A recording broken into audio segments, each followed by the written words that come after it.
You think it's murder? I mean, clearly it's murder.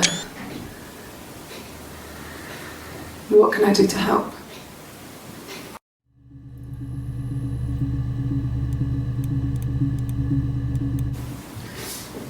Yeah, that's me. But February, it was months ago. What's that got to do with Simon's murder?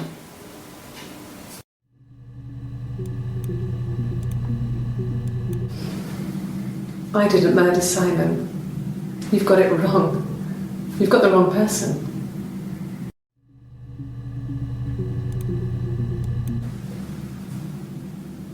I'd like to speak to the lawyer now. Please. You have no murder weapon. You have nothing. And all these stories we've been telling each other, just that. Stories.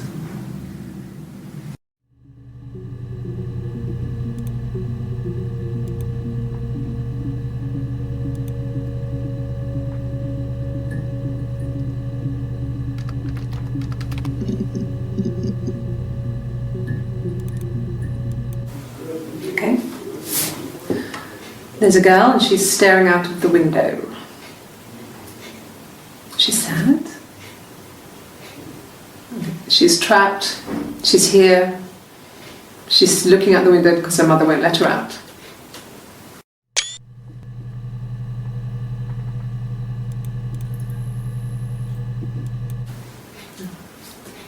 It's Rapunzel. The story starts when she's born. Mother Gothel, a witch, takes Rapunzel from her parents and keeps her locked up in this tower. Rapunzel gets pregnant by the prince, and Mother Gothel is furious, so she cuts off her hair and throws it. Actually, her hair's already short here, so that's already happened. So she throws her into the wilderness, and Rapunzel is reunited with the prince, who's blind, but she kills him with her tears, and so it's a happy ending. Is that too much?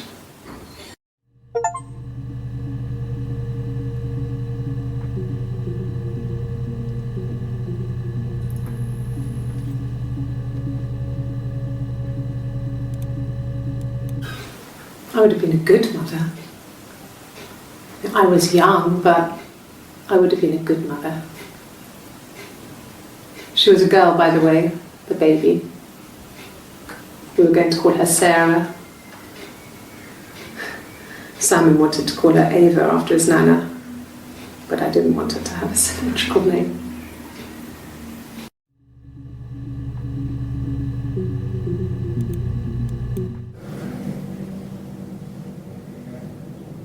My mother called me Eve.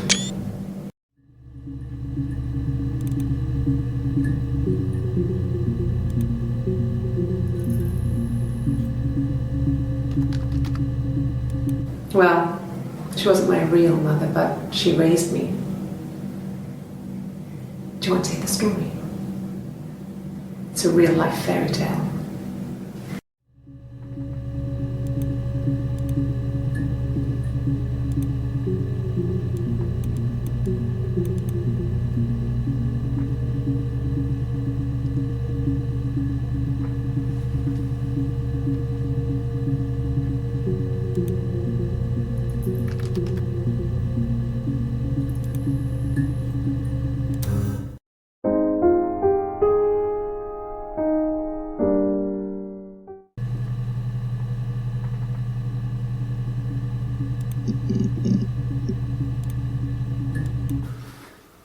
So, it was Friday evening, we had an argument, he left.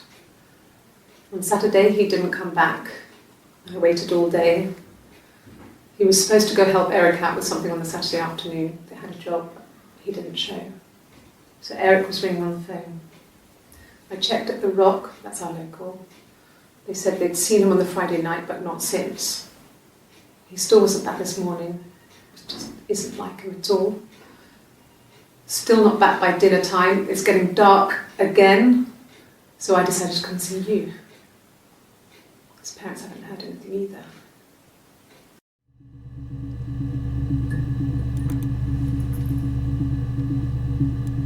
No, he doesn't keep a diary.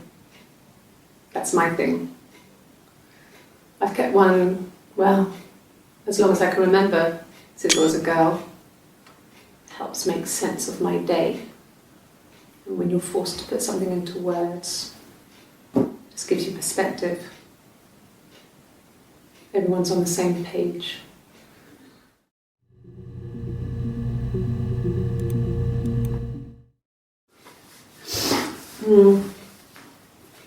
I left the next day, Saturday. I slept for a few hours in the car.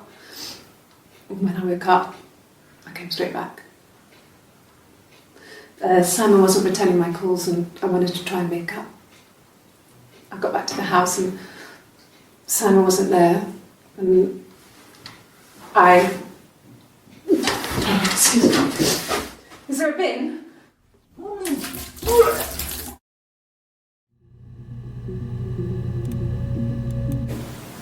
Yes, I'm fine.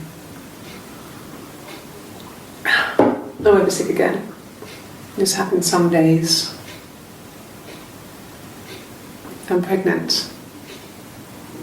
It's morning sickness.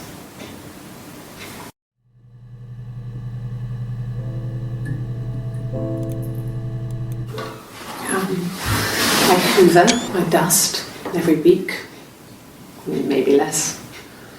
I once asked Eleanor how often I should dust, and she said, if people ask, tell them you do it once a week, but every few weeks is okay.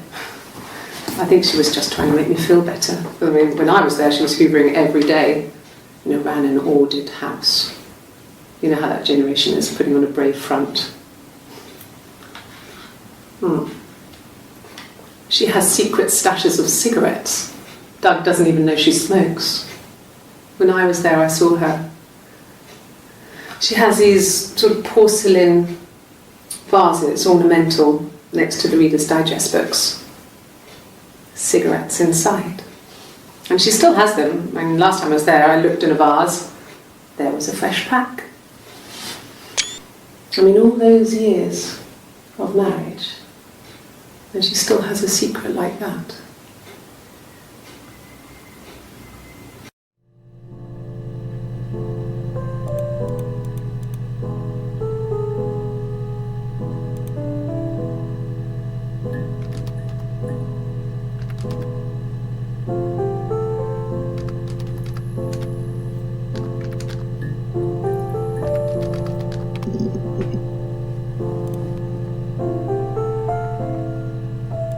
Yes, I speak with Eleanor at least once a day. Not that there's anything much to say. It's more just...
An affair. Simon wasn't having an affair.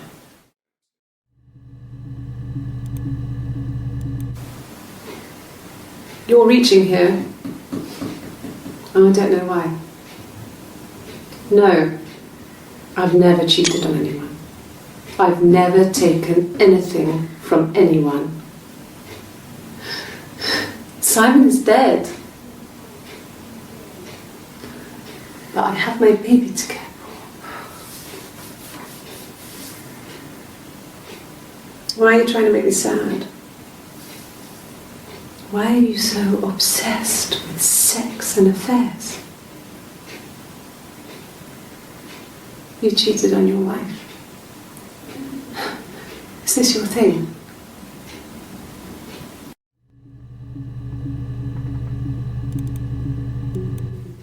And what did your wife do? She didn't kill you.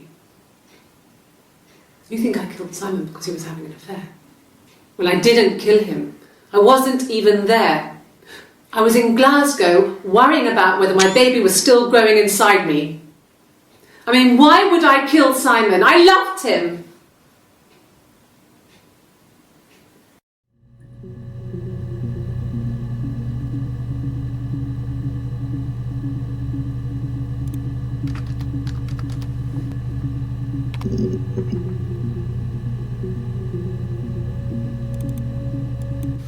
Yes, there's a car that we share, a Cavalier, and a van he uses for work. It's owned by Eric, but we look after it. Both of them are there now, parked on the street. I'm not sure about the keys for the van. I can look for you when I get back.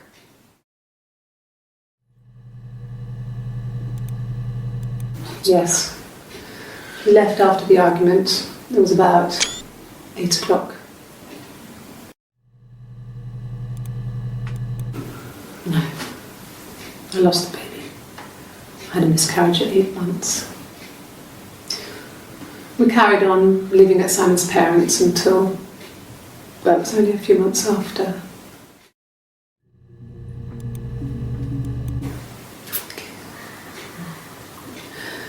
It was after dinner. I'd spoken to Simon's parents on the phone.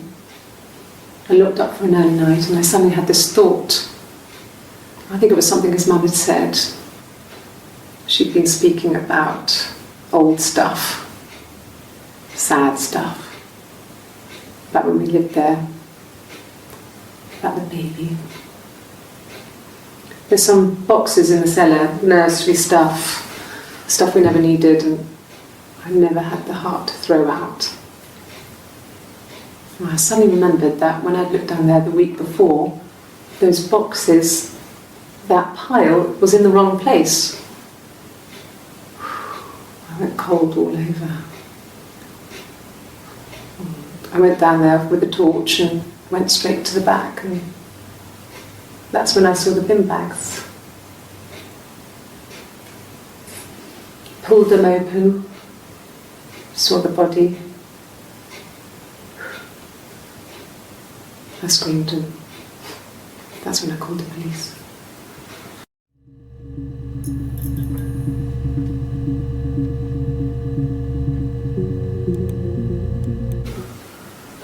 I wasn't in the house all of Friday night. After the argument, after Simon left, I left too. I was upset and I wanted to get away. So I took the car.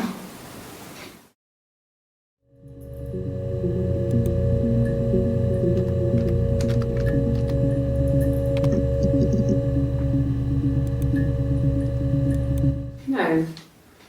I mean, yes, we have arguments, but he never runs off. He always comes back. We make up. It's always that way.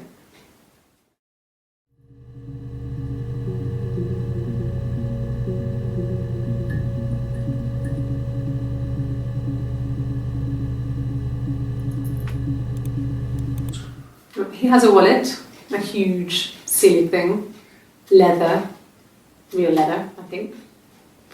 He packs it full of stuff, business cards, receipts, lottery tickets. He always carries it in his back pocket. I think that's why he's got a bad back. Offsets the discs. I haven't seen it, so he must have it on him. He always takes it out of his back pocket before, when he comes in, if he's in the house.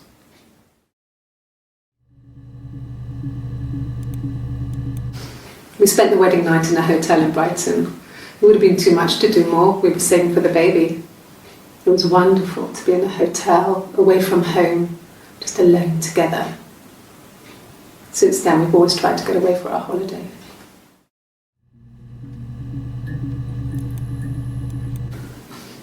I got a job to contribute, Doug knew someone and I got a job as a dinner lady at the primary school. They said it didn't matter if I could cook or not, just don't poison the kids. So you see, it's always been complicated between me and Simon. It's never just been the two of us, there's always been pressure.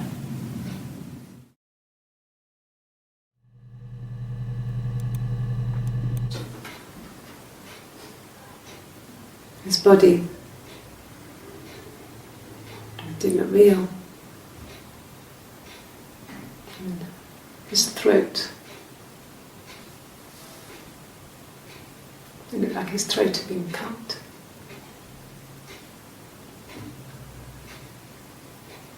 And I didn't see his glasses. He has these thick glasses.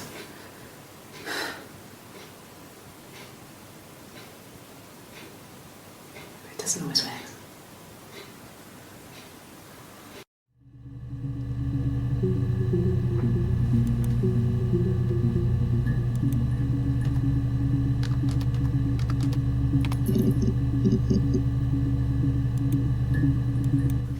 Sure, yes, of course, if that would help. Will you phone the house to let me know when you want to come round? Then I can make sure that I'm there.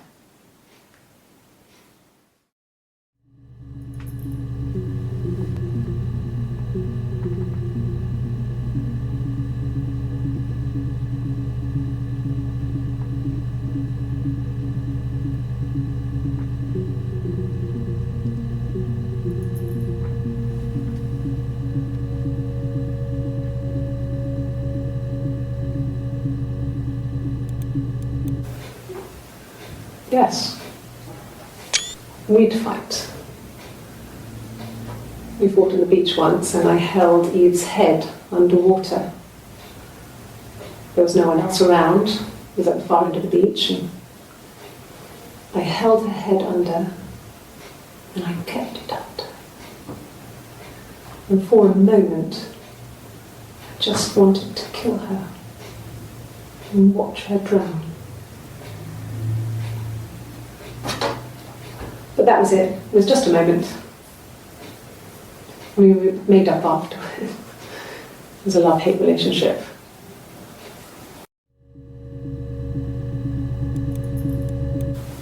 They said it was food poisoning.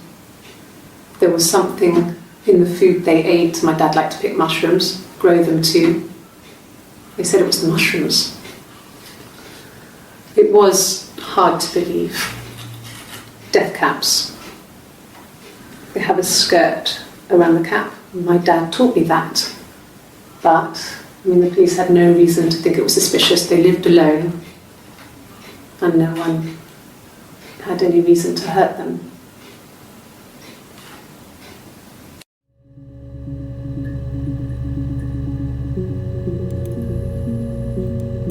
And the Glaziers. I worked there some weekends and Simon had a part-time job there too. That was Eric's generosity. He was always good at helping out other people's children. Simon was quiet, more thoughtful than the other boys. Even then, he had a sense of craftsmanship. Wasn't always rushing stuff. Boys that age are just running around like headless chickens most of the time. Plus, he had that look. He looked like a fairy tale prince from one of my books.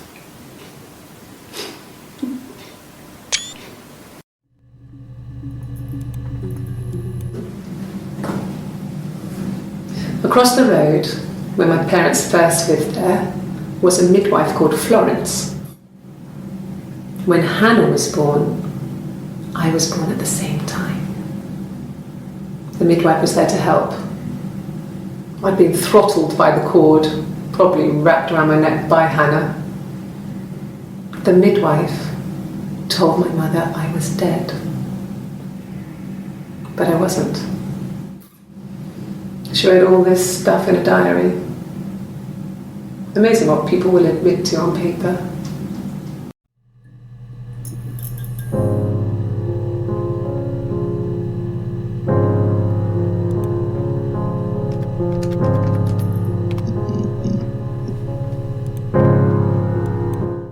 Like I said, I think I was popping out to get something, ran out of something, had to grab something. I sometimes drive too fast. If you want, you can arrest me for that.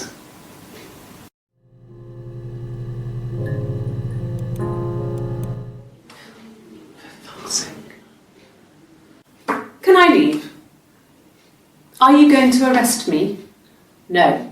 They'd laugh you out of the building. A lawyer would make mincemeat of you.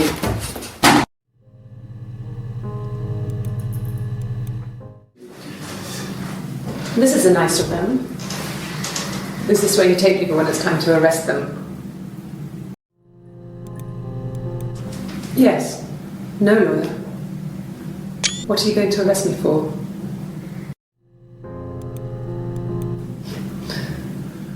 Can you arrest someone who doesn't exist?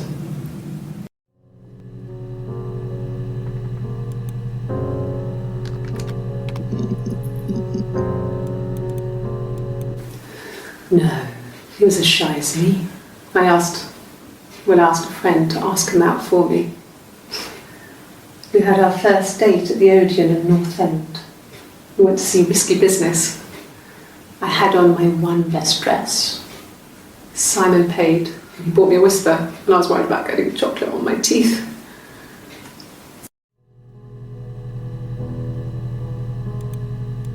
Asked the hospital.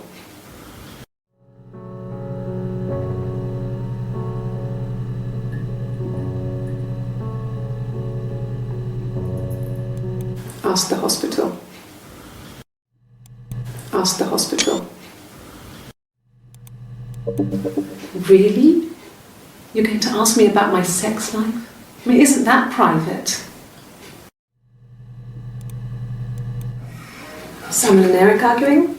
No, I can't imagine they'd be arguing. And they get on so well. Unless it was something to do with work. Maybe Simon was being too much of a perfectionist. But I don't know. You should ask Diane.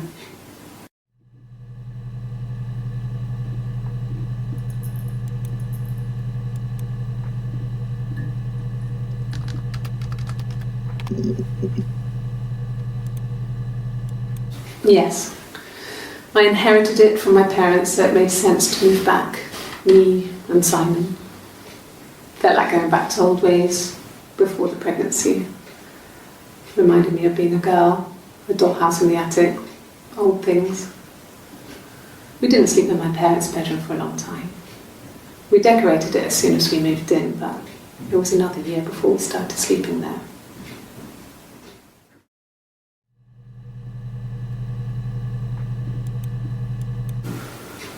In the bedroom,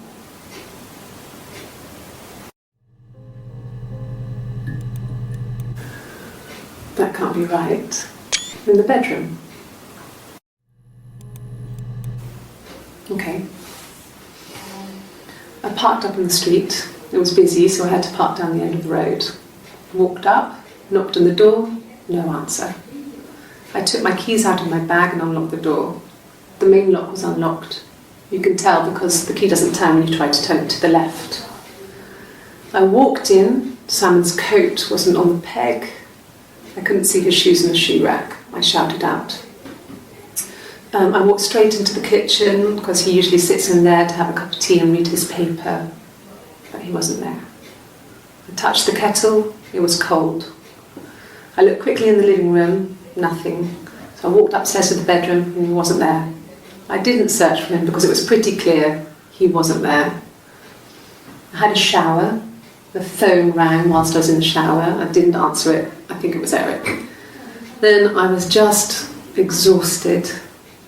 So I lay down on the bed and I fell asleep, though I didn't mean to. I woke up a couple of hours later and I was surprised to see no one in the bed next to me. And then I remembered where I was and what had happened. That's when Eric called again. This time I spoke to him. Then I called Doug and Eleanor. And then I decided to come and see you. That enough?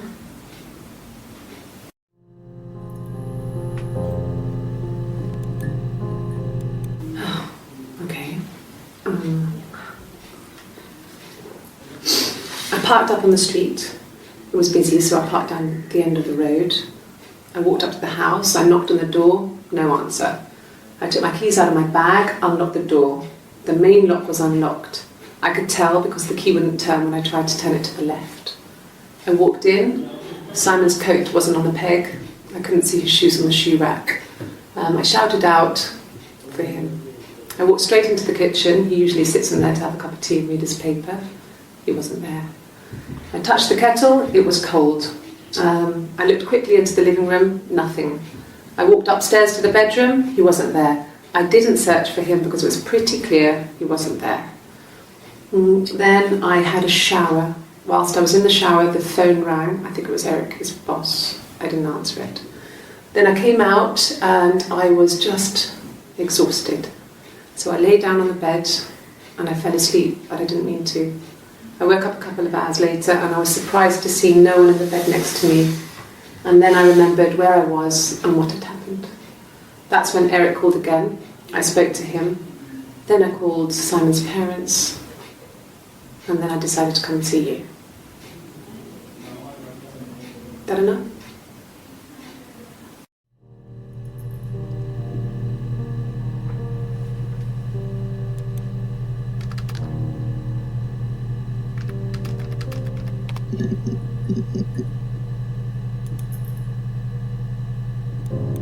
Yes, that's my birthday. Not one of the big ones, but I guess you can see that.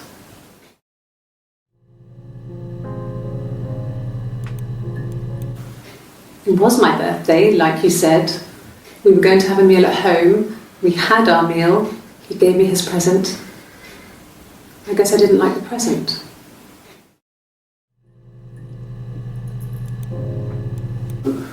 No.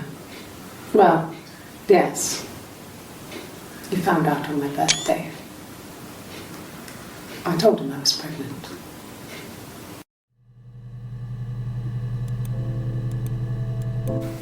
From when I woke up. Okay.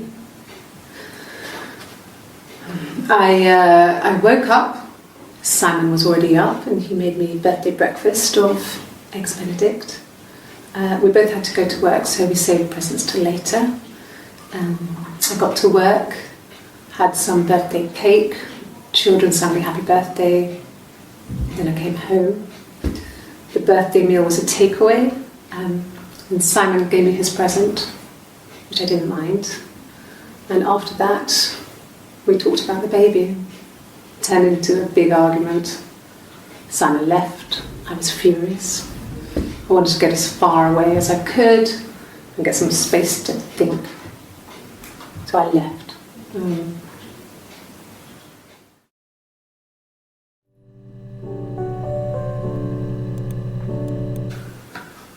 A week or so ago, it would have been the Saturday before my birthday. You know, I get like that on the weekends, have a lie-in, then want to get up and blitz the house.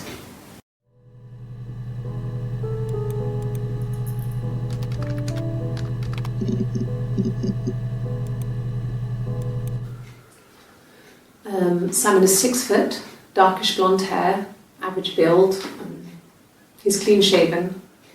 If his beard grows, it goes ginger, so he shaves it. I mean, not that there's anything wrong with ginger hair. I bought a photo. They said a spring photo. This was taken last year on holiday in Rome.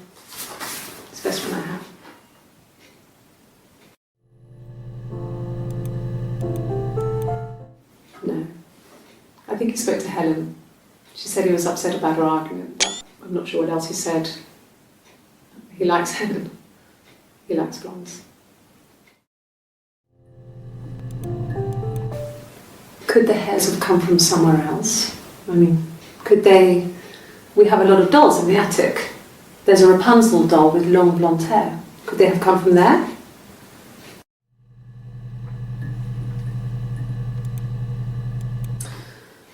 This other person doesn't exist. I don't know what the blonde wig is, but it could be anything. Have you looked at the cat flap? You want me to play something? I'm not the world's greatest guitar player. Okay. Probably needs tuning. No, it's okay. How about a traditional ballad? Should be right up your street.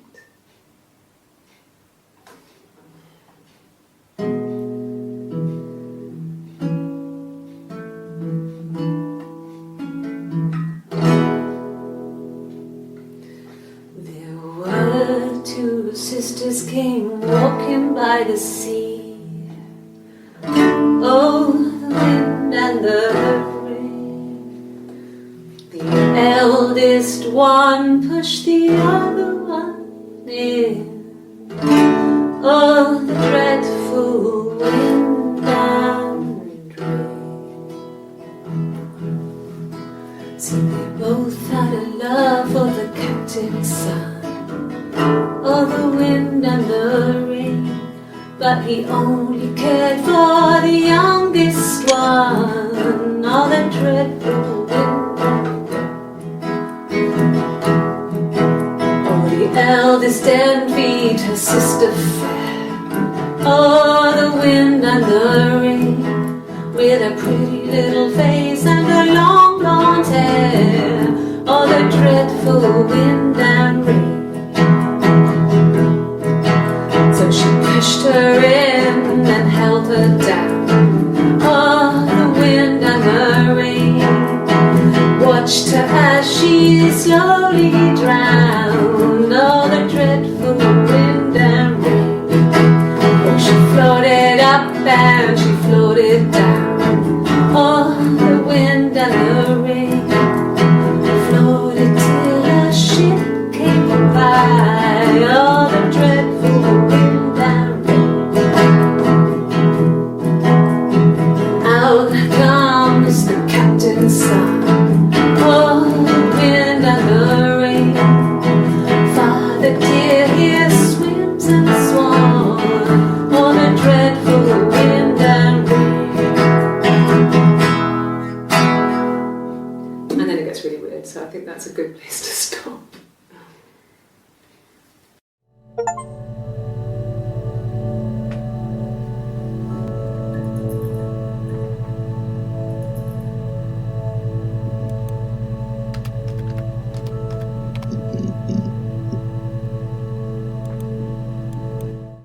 Okay. I've given blood before. Do you need to take that for your records?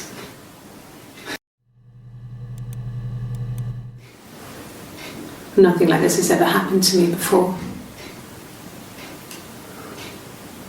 The blood. It's probably the worst thing that's ever happened to me.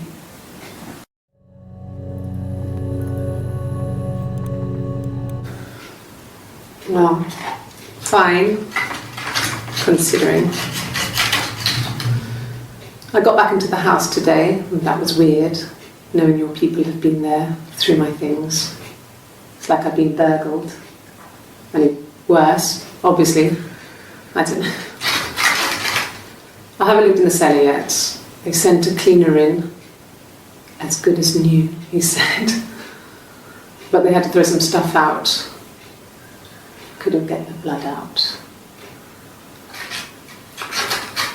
And I'm still waiting to hear from the coroner so we can get a date set for the funeral. It's going to be a cremation. So,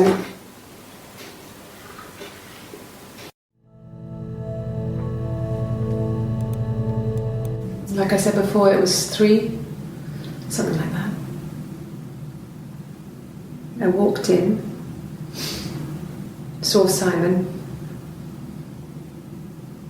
He was on the floor of the living room. His throat had been cut. There was a lot of blood.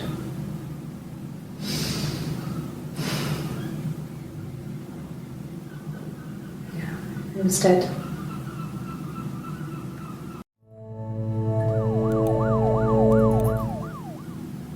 She was sat behind him.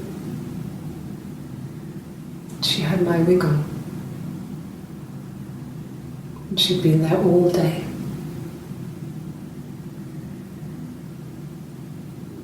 And she had blood on her.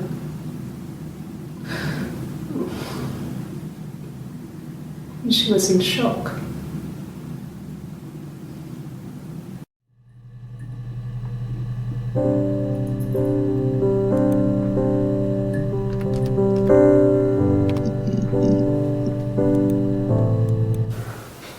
Well, my friend Eve. I mean, she was a friend from when I was a kid. And she was always more popular with the boys, and I used to hate her for it. I mean, really hate her sometimes.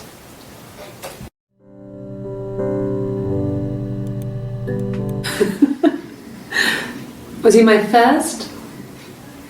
No need to be so coy. No, he wasn't my first. That would have been Carl. He was a local boy in a band. He was a bit of a shit. But he was sexy. We were 15.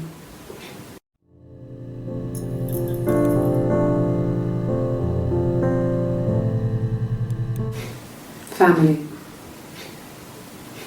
So, Carl fucked off, and then there were other boys here and there, and then Simon.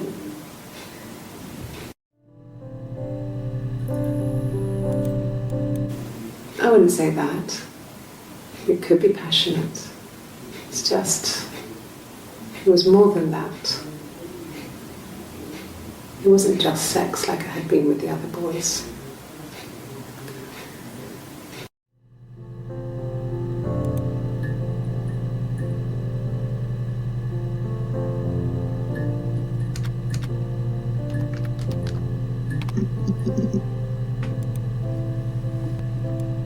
Bruise? Oh yeah, no, it's nothing. I was going through the top cupboard in my kitchen and the chair slipped and I kind of hit the door with my face. It hurt like hell.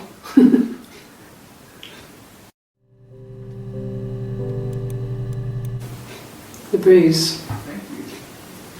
I have a really fast metabolism, so stuff like that just comes and goes. I don't know if there's much more that I can tell you that I haven't already told the other policeman. I found the body.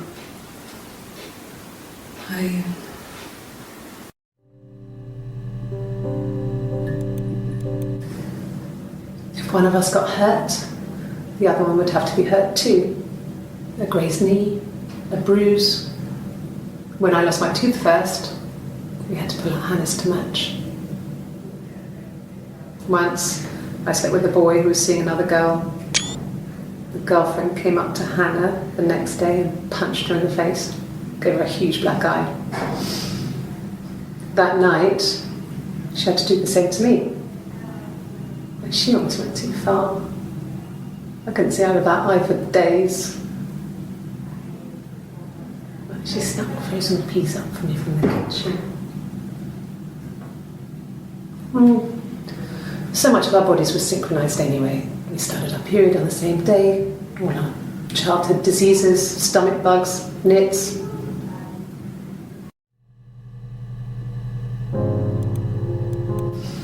Differences? She's a better driver than me. She passed the test for us. I tried to take it and nearly crashed the car. Learned that you can't rely on confidence to get you through everything. She is the shy one. She was especially shy around boys. If Hannah liked a boy, I would have to pursue him. It was that way with Carl. Hannah met him first. She had such a crush. I let him take my virginity after a night that his band had played at. It got difficult. When I was with Carl, we would have sex, but Hannah couldn't let him see she was a virgin. She had lots of excuses.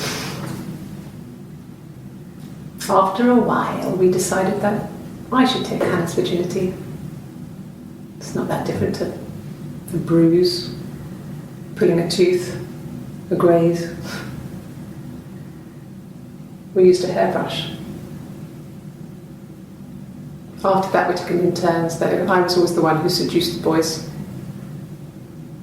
Until Simon.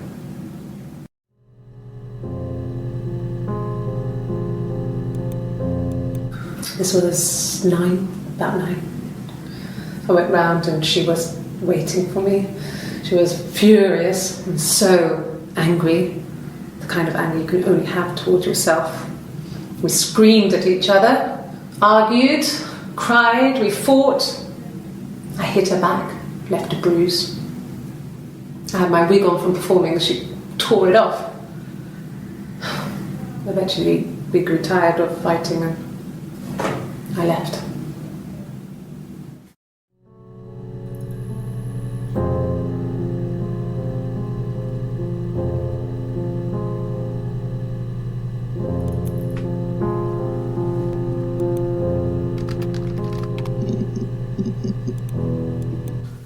No, he doesn't have any tattoos. He has a scar down here near his stomach, past his hip. Cut himself with some glass. That was before, a long time ago. He looks just like the photo. He's not got his glasses on here though. He takes them off with the camera. But he needs them to see properly, you know. He has to read a newspaper or a menu in a restaurant. Not books so much, or watching TV. He likes TV.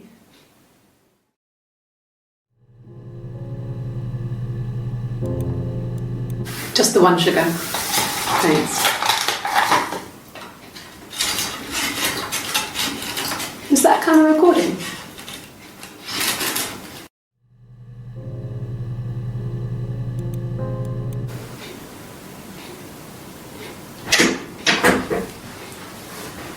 Is that camera recording?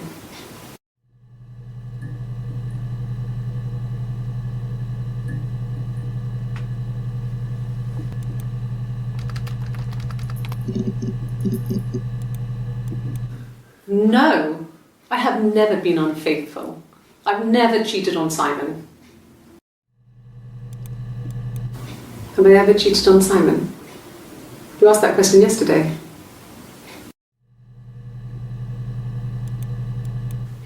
Simon never cheated on me. He was devoted to me, and I was devoted to him. Nothing in life is easy. We were good to each other. Life isn't a fairy tale. You do what you can.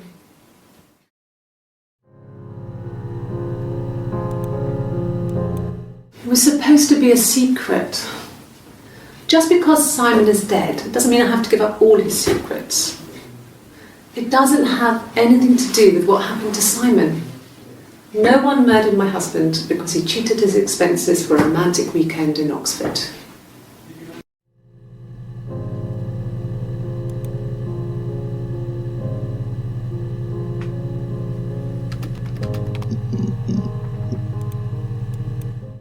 Yes, I read a lot as a child and watched lots of TV. Then the doll's house we had, we still have in the attic.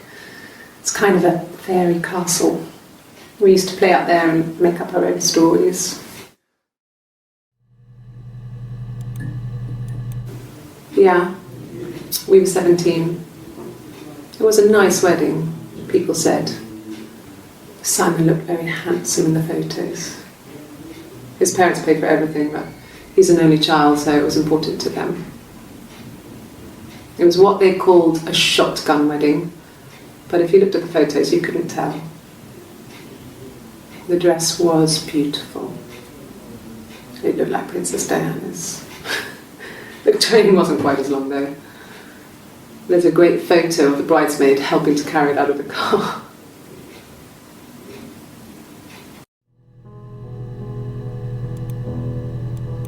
No, it was just me and her. It was the name they were going to call their first child. They talked about it and were going to try when he came back. Florence's family had a history of firstborn girls, so they were convinced it was going to be a girl. It's hard to know if this is all true. These are stories I remember, that I read when I was a child. Maybe I misread, maybe I misunderstood. Sometimes it's hard to remember what happened last week.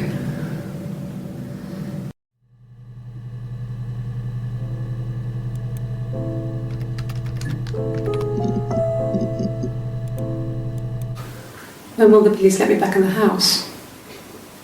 And they let me take a bag of clothes with me, but...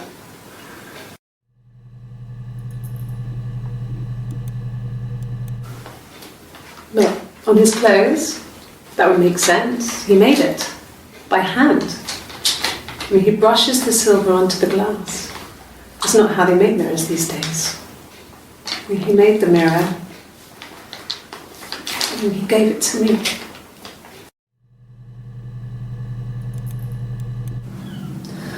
Hannah was so smitten with Simon. She started getting jealous, didn't want to share. Even the first date, we went to see Tom Cruise at the Old Odeon. We both went, kept changing places in the toilet. We only had the one best dress, so we had to keep swapping clothes. Must have thought we had terrible bladder problems. The next date, it was my turn. At the end, I let him kiss me, but that was it. We didn't want another card on our hands, and the Ouija board had said to hold back. After that, it was Hannah's turn, and she slept with him. Broke the rules. Deliberately broke the rules. She wanted to be the first to sleep with him. I mean, that's when she got pregnant. From that one time.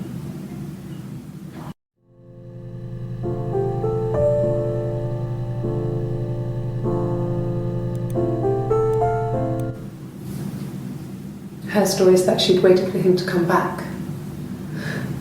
She put on my wig, some of my clothes, pretended to be me.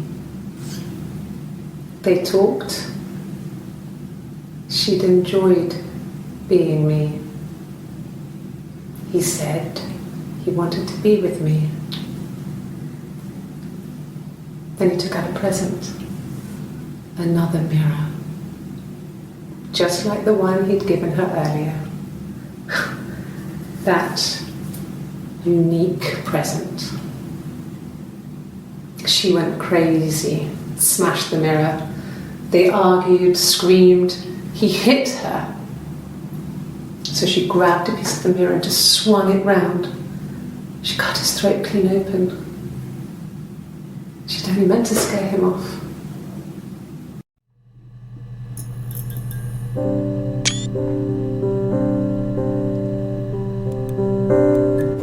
It happened very quickly. We hardly had to talk to each other. We agreed almost silently. The baby was what mattered. We'd help each other. We cleaned up. We bagged up the broken mirror, her clothes. They're gone. We took him down to the cellar. We knew we had an alibi, and we wanted the body to be found later. We wanted to have suspicion on us, so we could then disprove it, rather than have it linger. Better to keep the body in the house than risk being seen with it. The watch, that was my touch, to make sure the alibi stuck.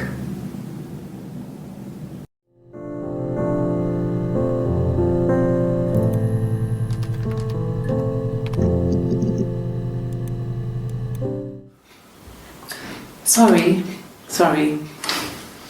The picture, the way it's drawn, just reminded me of the books we used to read as children. I read those fairy tales over and over, and they were so real to me. Rapunzel was my favourite. My brain is just full of it. Are any of these in colour?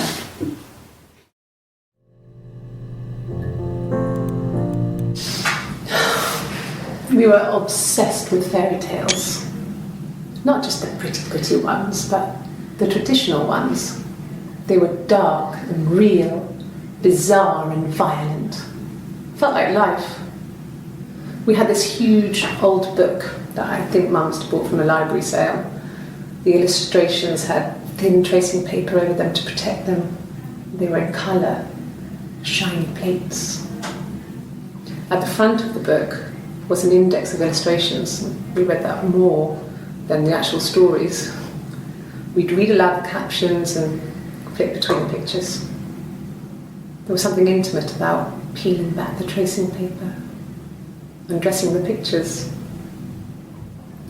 Rapunzel's hair is cut. The eagle plucks out his heart. The princess pricks her finger.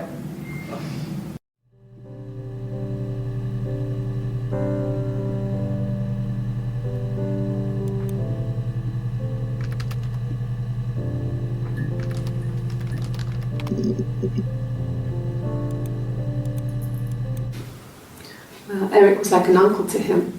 They were pretty close. They spend a lot of time with each other, especially when they have to go to conferences. Have you met his wife, Diane?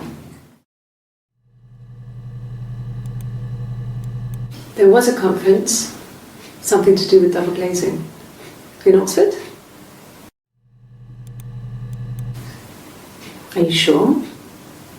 What would he be doing in Oxford if there was no conference? I remember calling him. He said it was boring and he spent most of the time at the bar.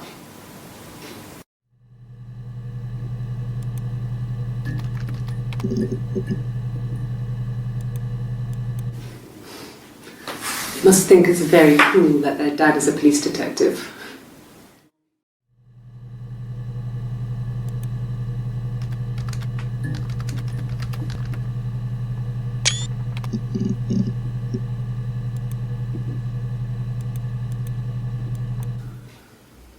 Simon isn't the type to run off or do anything crazy.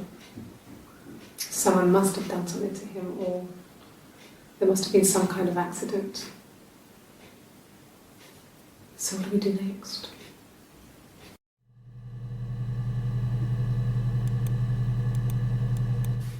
I mean, what if they were crazy? You hear about these crazy people all the time.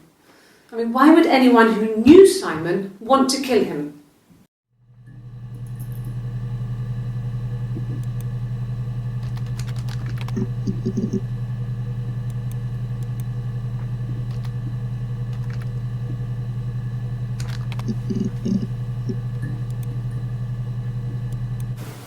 Oh, my tattoo.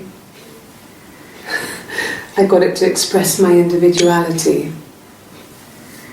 It's an apple and a snake.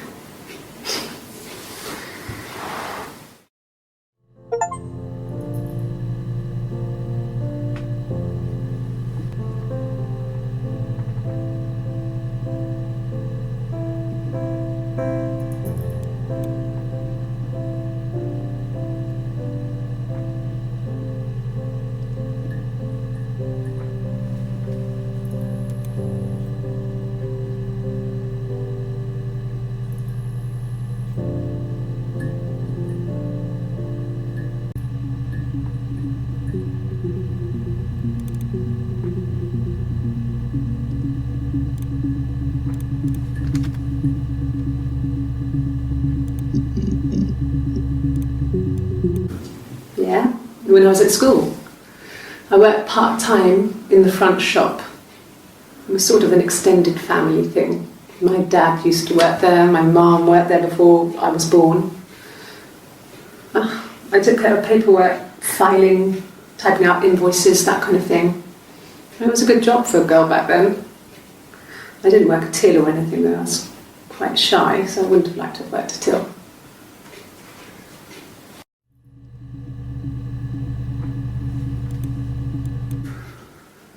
We couldn't afford our own place. Simon dropped out of school, went full-time at the Glaziers. That was Eric's generosity. We moved in with his mum and dad. They had a spare room for us and the baby, if it came. It was a nice change, time to myself, living there for those months, full of hope.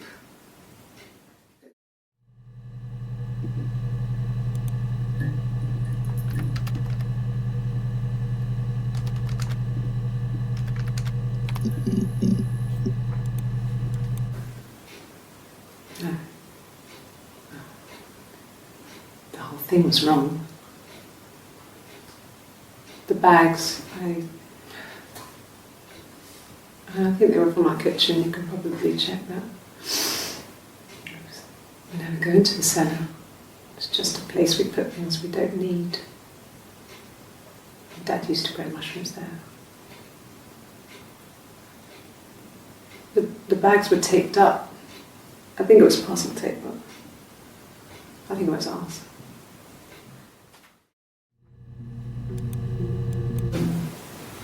No, they were shut. Most of the windows were really hard to open anyway. They're stifling in summer. They were painted over by my dad. Could have left a door open accidentally. Or there's a cat flap in the back door.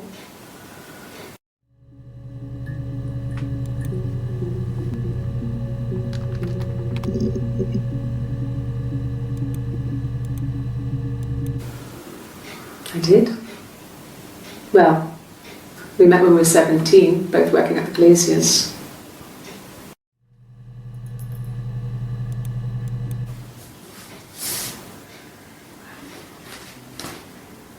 Okay, she's being chased. They're trying to catch her because she did something bad.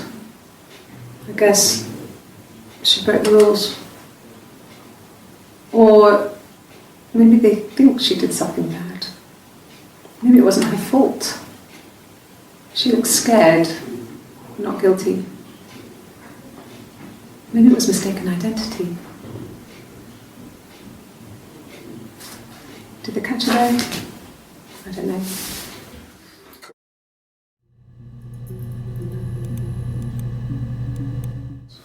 Did I pass? Sorry, I messed it up with all that Rapunzel stuff. Do you need me to do that card again? No, no cat. My parents had a cat before they died called Domino. It was this little black thing with white dots. And we never did anything about the cat flap, but if you were thin, you could maybe squeeze through it.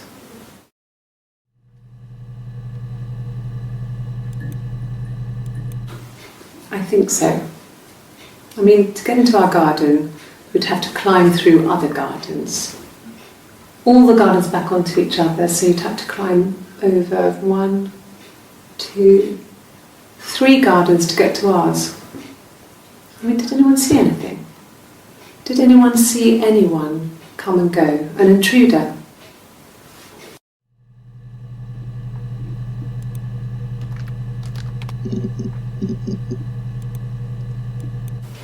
Then my parents died. It was the worst year of my life. A miscarriage and then my parents.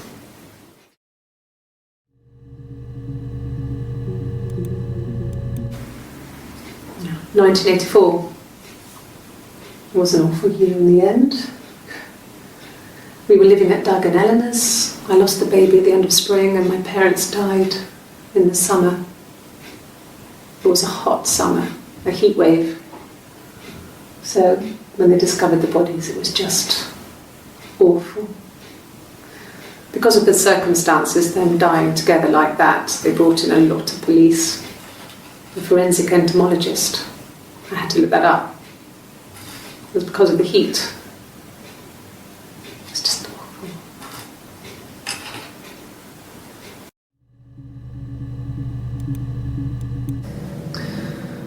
Florence was a warm, kind person.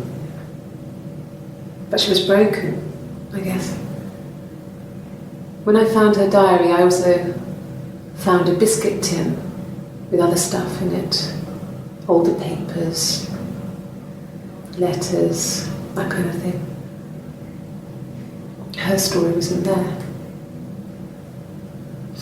I never really spoke to her about it. I was far too young to really understand. I guess I just put it together later, once I was older. She had loved children, planned to have a large family, but her husband died in the war. And that was back when you married for life. She never felt like she could marry again. Isn't that strange? She was a widow from her 20s. But, I mean, I guess it was different then. You know, you married for life and she felt she could never marry again. I guess it was harder, a war widow. One of the dead. I don't know, maybe there was more to it than that. I don't really know.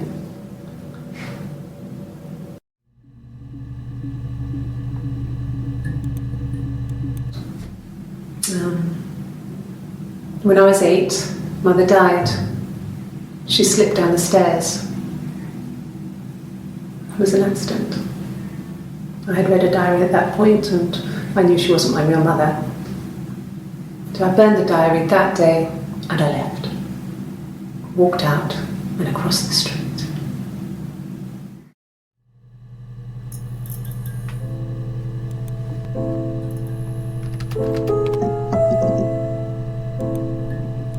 I got in the car and I drove. I just kept driving north. Just kept going, just wanted to get as far away as I could.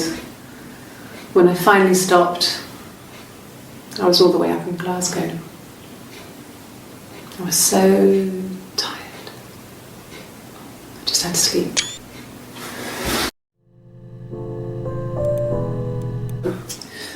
I think when I drove back it was about 8 or something. And I got back to the house about 3.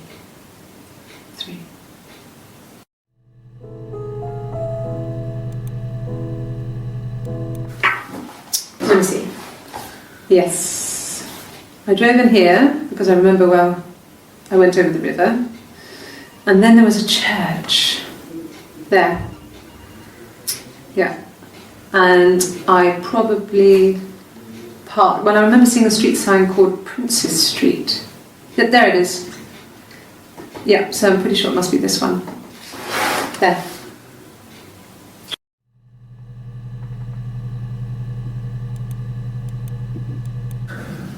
It's like I told you before, I drove. I took the car and drove. I don't have my own car, but I have a spare set of keys. I just drove north. I wanted to think, put some space between me and them. Everything I told you before is true. I stopped at Glasgow. I was tired, exhausted. I pulled out and I hit a car. My car was okay, but I was worried about the baby, so I went to A&E to get the okay. Everything was fine. Slept in the car. When I woke, I tried to call Hannah from a payphone. She wasn't answering. And then I decided to drive back. I had decided that she was more important to me than Simon.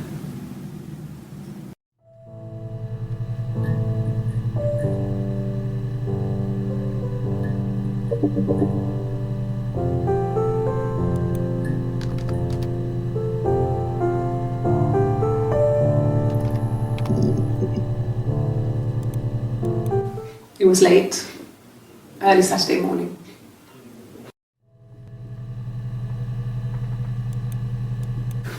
No, I don't think so. Glasgow was deserted that early in the morning.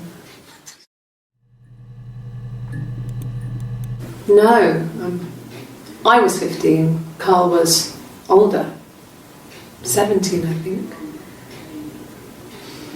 I was really into him, regardless of how he actually behaved. Lots of drunken teenage sex.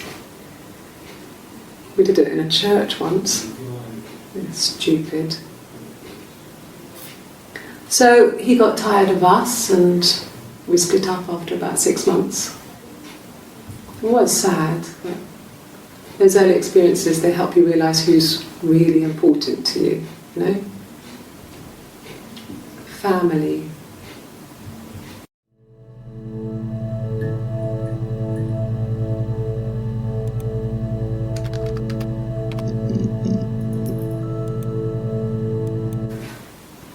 I got pregnant. Both our parents had a big powwow. We weren't even in the room. And they decided we should get married.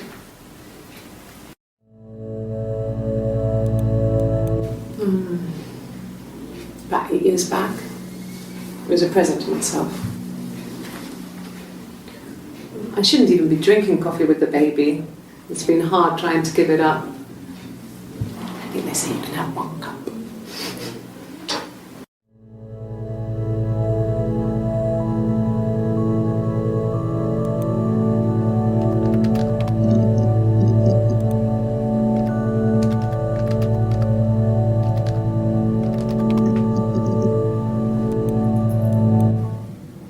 Mum and Dad never knew what was going on. We got so good at it. We were so in sync that we'd use each other to cheat. If one of us had a hangover, the other one would go to school. Whoever was best at a subject would sit the exam. There were lots of differences between us. Some things one is better than the other at.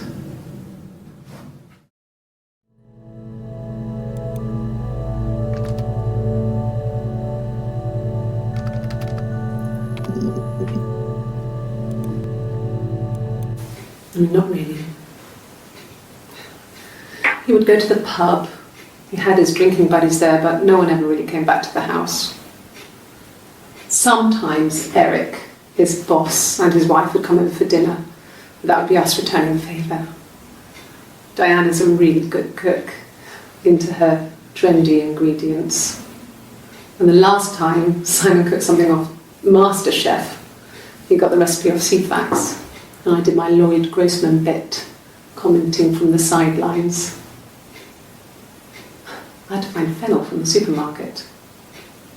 Have you ever eaten fennel?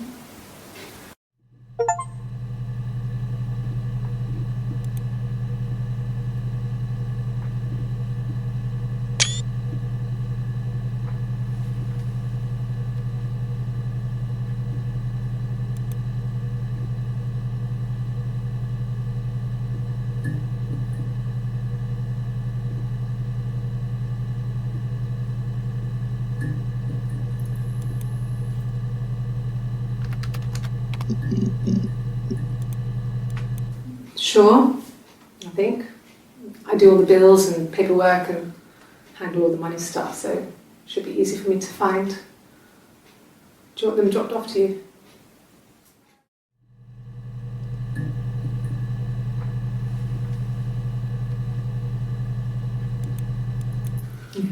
Thanks. Please find Simon. I love him so much.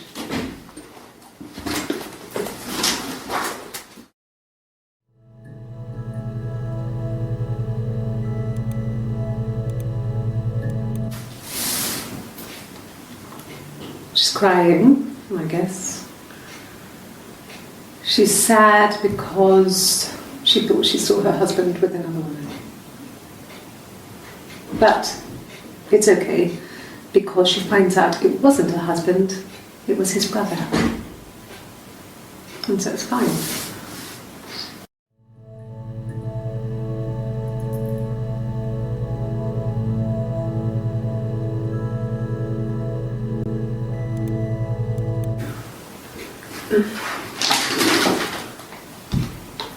Yes, this is it.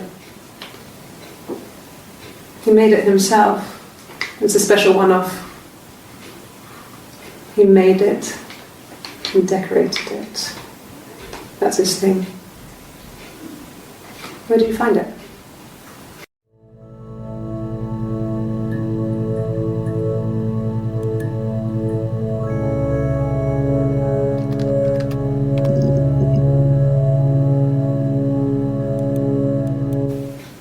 Fine.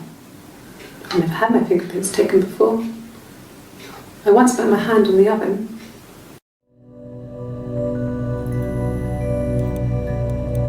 Oh, tastes fine to me. As long as it's black and strong, I'm good.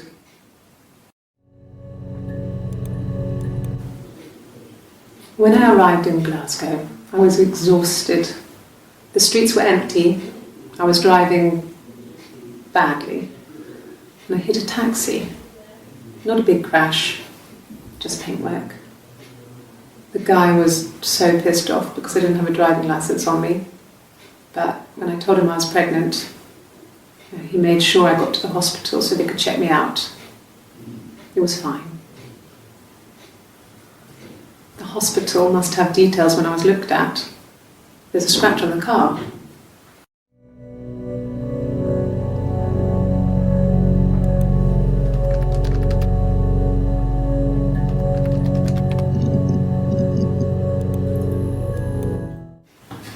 Fingerprints.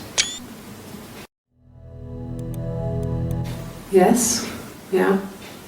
I would have cleaned them. I changed the sheets too. Were the fingerprints in all those places?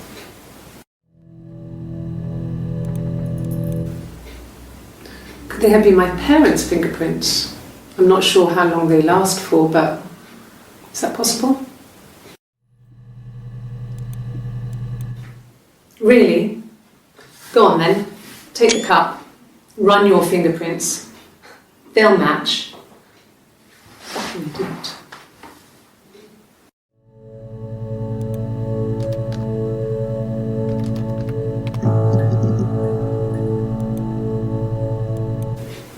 If you put me on You've Been Framed, I want the money.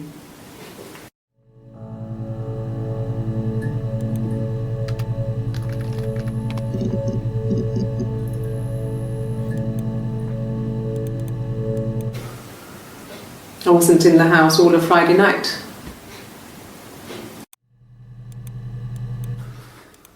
So Eric was ringing on the phone.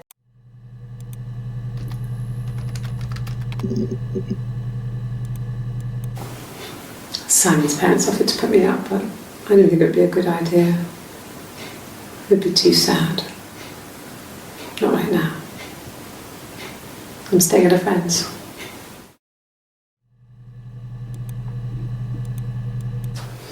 A police station. Yeah. When I was young, we ran away on my birthday. Bob Dylan was playing in London and we thought we could break into his tour bus and have him take us with him. The taxi driver we paid to drop us off, I mean, we'd saved money, pinched a bit here and there to pay for the fare. He was suspicious because we were so young, so he told the police. So they came and picked us up and took me back to Portsmouth. My mum picked me up from the station. But I blamed everything on my friend Eve. So my parents let me off.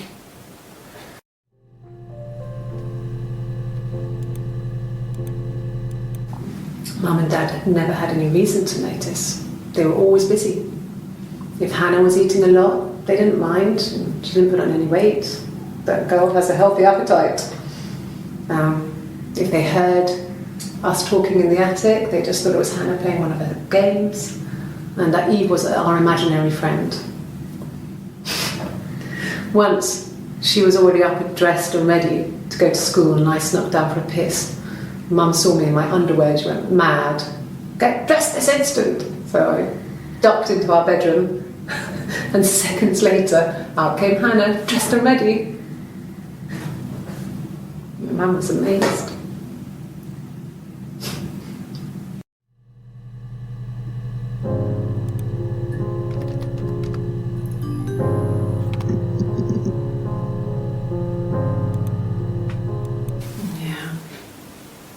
They'd gone to bed feeling ill, thinking it was flu or something. The neighbour called me, I had to use my key to let them in. We found them dead in their bed. And they'd been there for days, no one had noticed. Just awful. It was so soon after my miscarriage, the worst year of my life. I'd been so happy to to get married, and after that it was just like, fuck.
No, I'm okay. Fuck.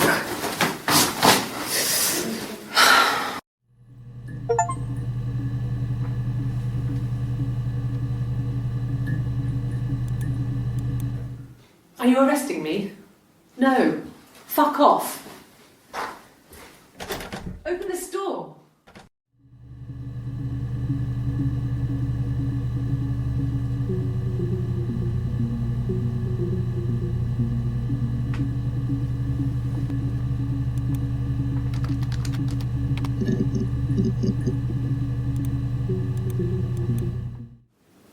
Yes, there's an Amstrad one. No one uses it for very much. There's a printer so you can write letters on it. Simon sometimes plays games. You know, climb the tower, save the princess, that kind of thing.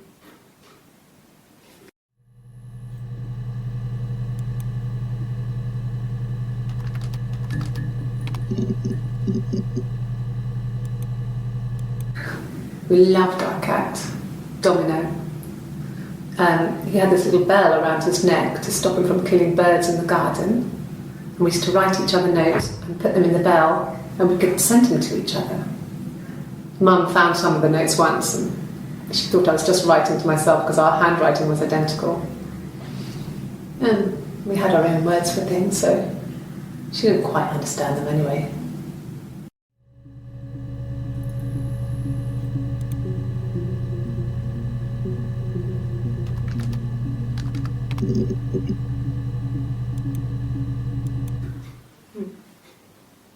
Simon Smith. He works at Ernst Brothers Glass. They do windows, all kinds of glass. Simon does the more special work, mirror making, feature windows, artistic things, really beautiful things.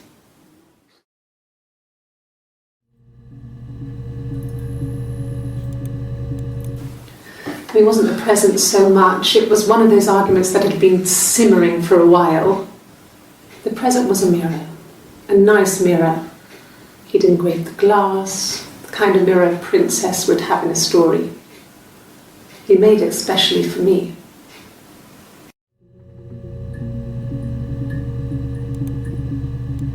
No, I've had enough coffee for today, thanks. Glass of water.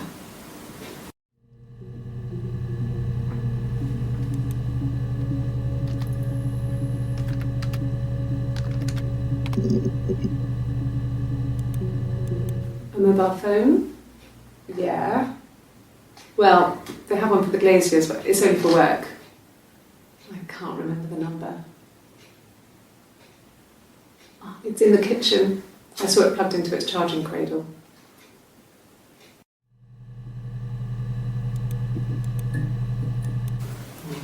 Diana's really nice. She helps out with the glaziers, organises the Christmas party, that sort of thing. They have 2 kids, really sweet kids. She used to look out for me when I worked there.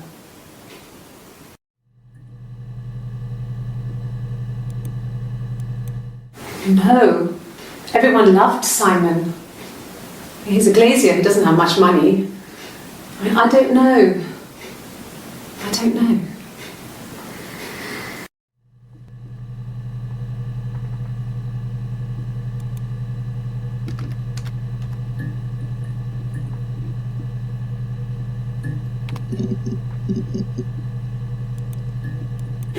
Oh God, I don't know.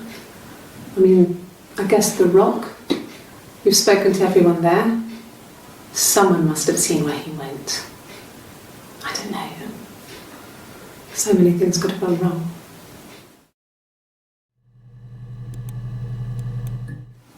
No, it's okay. The other detective has just gone to get me one.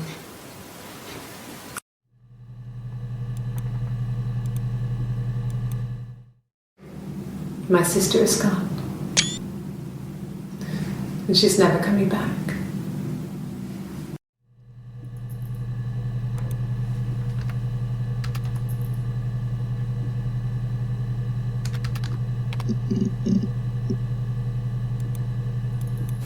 At the time they said it was poison, food poisoning.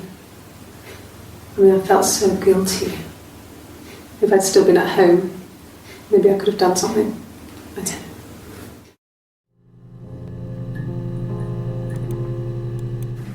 Yes. I thought about telling Hannah. I felt guilty after the kiss. But then it began to feel like this was the way it should be. Sharing, like we had before. He never mentioned her to me. There was the Simon with me and the Simon with her. It was almost like it was a different Simon. But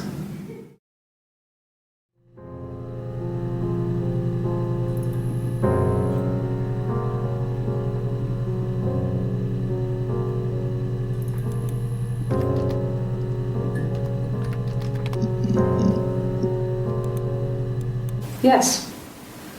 Yeah, it's my guitar. No. No, Simon didn't play guitar. He wasn't very musical. He liked to listen, but he was tone deaf.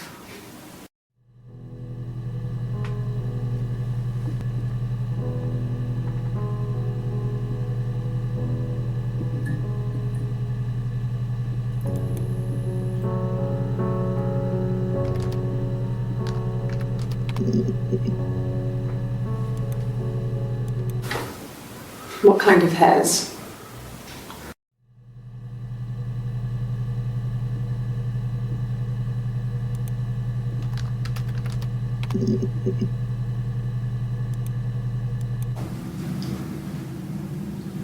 I wanted to see my reflection. I thought that if I touched her, something would happen. We would become one. One girl. The fairy tale was over, the witch was dead, and I'd be restored to my rightful place.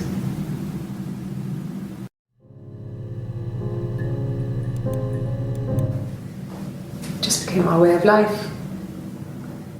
We would swap places and take it in turns to do things, and we were very careful. Whoever had been out that day would come back and write a detailed diary so that we were on the same page. We had a list of rules that said what we could and couldn't do in any given situation. It was exhaustive. We lived a second life through those rules.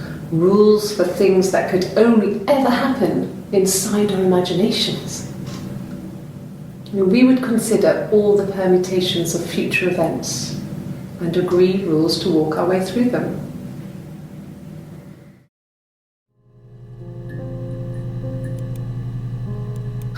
Can you imagine? I tried. I tried to get pregnant too, but it didn't happen. I slept with so many boys, men. My body refused. I think my period stopped because hers had. I was pretty ill. I mean, how could we stay the same now?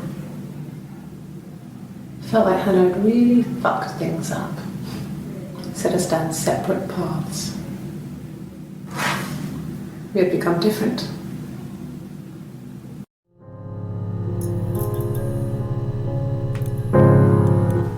No. I told her it was one of my boyfriends, someone I had met in the bar. I think she was happy. But I could tell she was thinking, why couldn't it happen to her and Simon? They were the ones with the real life. Why not them?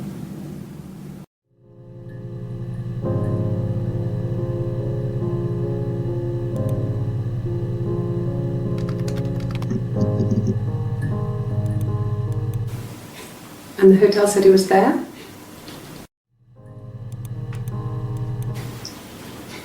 Okay, you got me. I'll confess. We were there. It was a dirty weekend. Simon was going to expense it, pretend it was a business trip. I used a made-up name.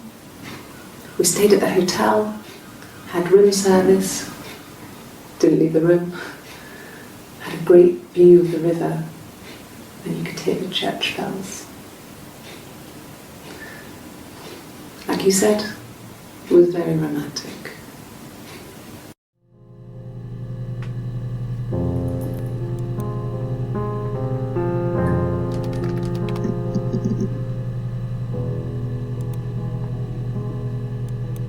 Suicide?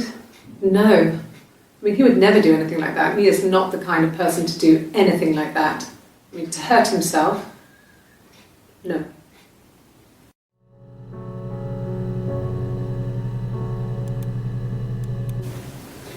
I mean, I don't know. Something must have happened to him on his way home. He could be hurt. I mean, why hasn't he phoned? I don't know.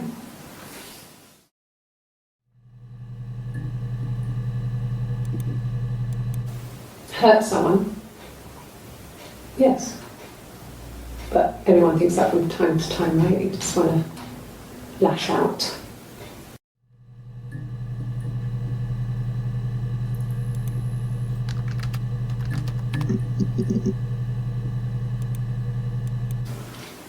I thought it made me sound suspicious. It's not a normal thing to do, to drive to the other end of the country. I wanted to keep it simple. I knew it was stupid not to tell you everything. Saying I spent the night in Glasgow when my husband went missing, I thought it would distract you from what was important. It's different now. Now he's...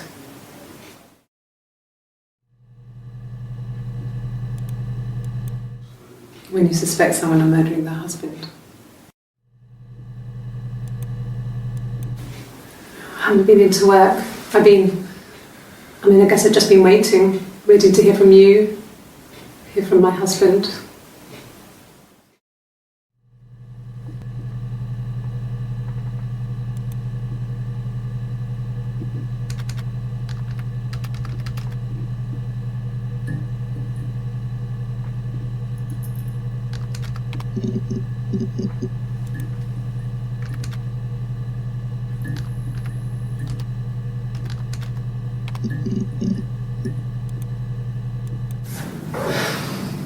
I think it was that time, the first time at the house, in his bed, that I got pregnant.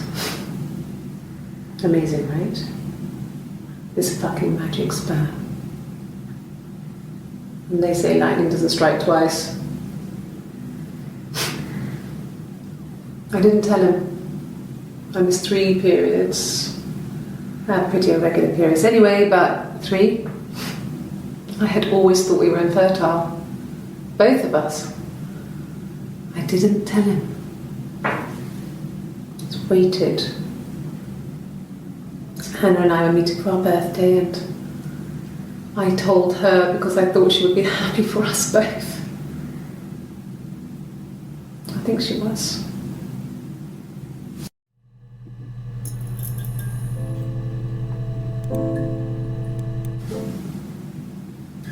Hannah had a miscarriage. This was late in the pregnancy and it left her infertile. Felt like the universe had corrected its course. We were aligned again. But Hannah and Simon were still living with his parents. They were married. Simon had a job at the Glaziers now. Eric had given him a full-time position after he left school. And then...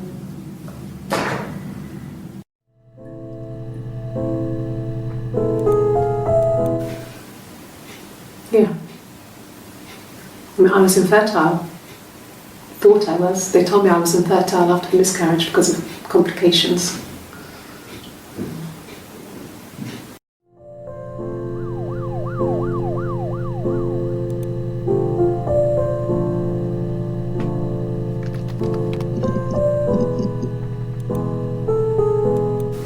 Yes. It was a shock to him. I mean, we never thought it was possible. I don't know what he... I hadn't decided whether to keep the baby. I wasn't really ready to talk to him about it.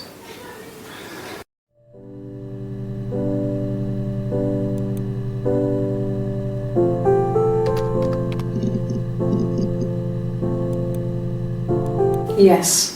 I always pull it shut and then lock the bigger lock with the key.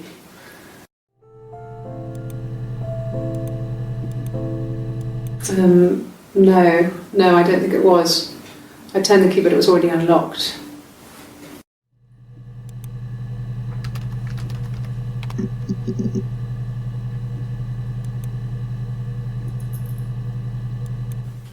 I don't see how it's hard. We've established I was in Glasgow when he was killed. You've spoken with the hospital.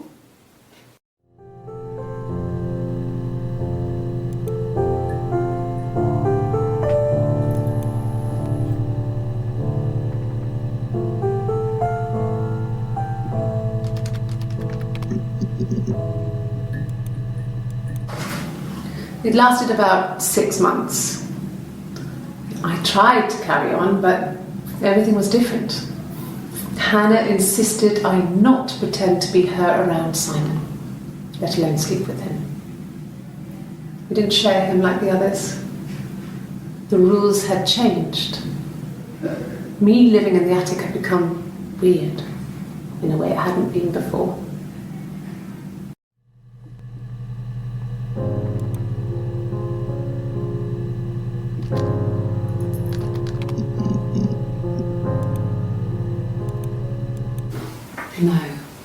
I mean, everyone loves Simon. He was so nice to everyone. He loves me.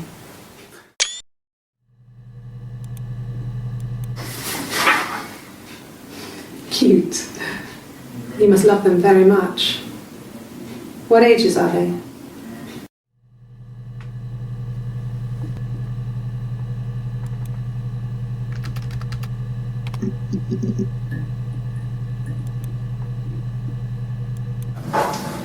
When beautiful people died, we always felt like it was a sign. You remember Princess Grace? Grace Kelly? She died in a car crash the year before we met Simon. We used a Ouija board to speak to her, and that gave us the power to find him. That's what we thought then. That people who died tragically leave some kind of magic behind. We used to share dreams. We used to wake up and write them down in our diaries immediately and compare them.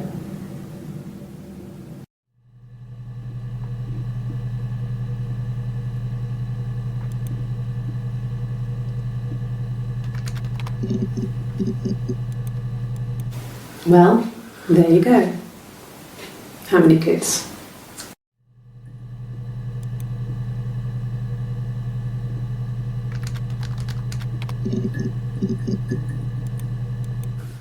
There's married couple stuff.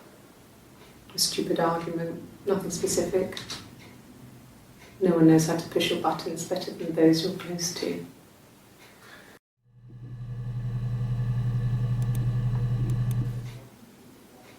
A long time. We got married when I was 17.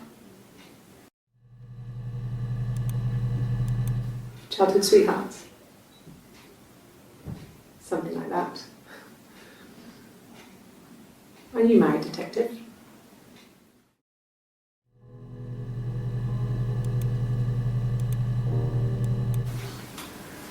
When you've been married for 10 years, stuff accumulates. We could argue about anything. And he's so nice. That doesn't help. He tries to smooth things over, and that just makes it worse. We're both passive aggressive, so we never normally argue directly about anything.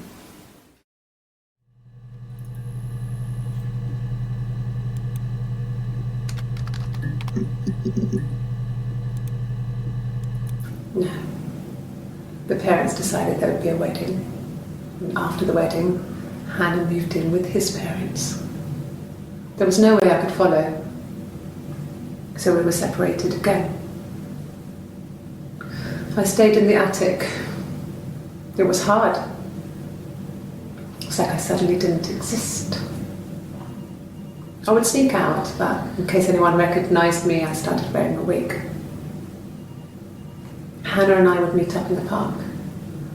I was trying to get pregnant, but I couldn't. I couldn't do it with anyone we knew, so it was sex with strangers, drunk guys I'd met in clubs, parks and alleyways.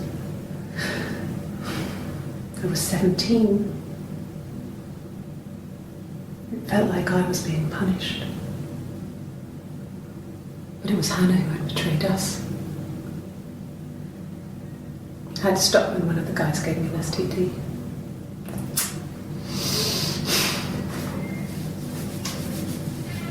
When we met up, it was disturbing. For the first time, my reflection, she didn't look like me. She was fatter, flushed. If anything, I was getting skinnier. I found it hard to look sometimes. We talked about what to do. Was it time to become our own people? That seemed like the right thing to do, but neither of us wanted it. We agreed that her and Simon would get their own place as soon as possible, and then I could move in. And that was the plan.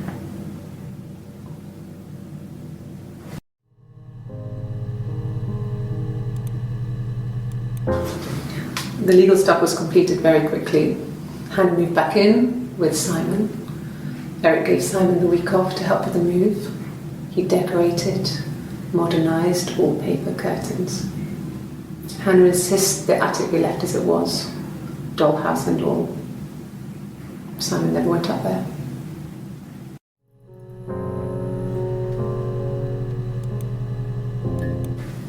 Then she told me she wanted to help more. She said I should move in with her. She would come clean with Simon about me. I was family, I couldn't have a baby in a bedsit. I told her I didn't want to tell Simon. Told her to wait for the time being.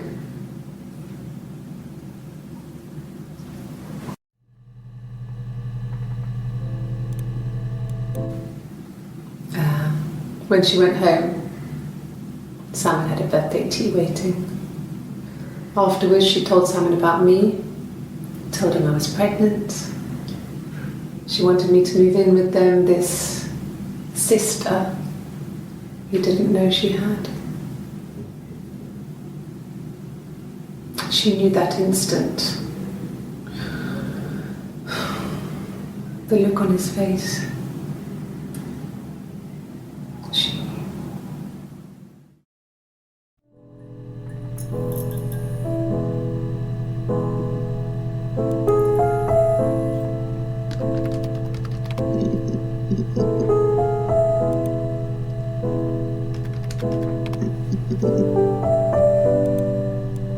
My name is Hannah, Hannah. It's a palindrome.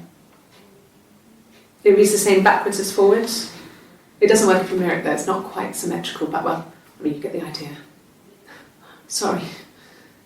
Hannah Smith, I live at 31 Gladstone Street.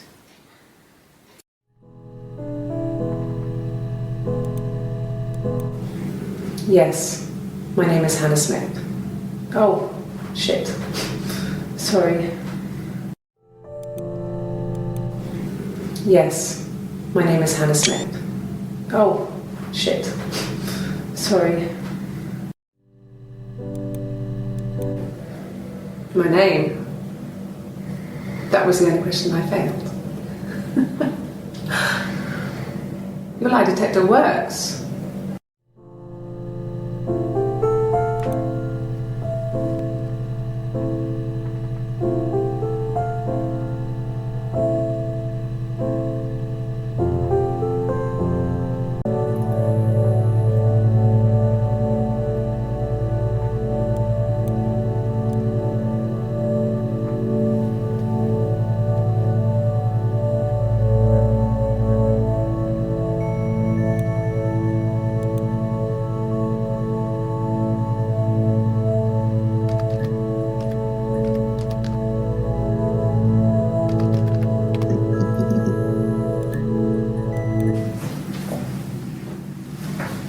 He saw me singing one of my shows, pure chance.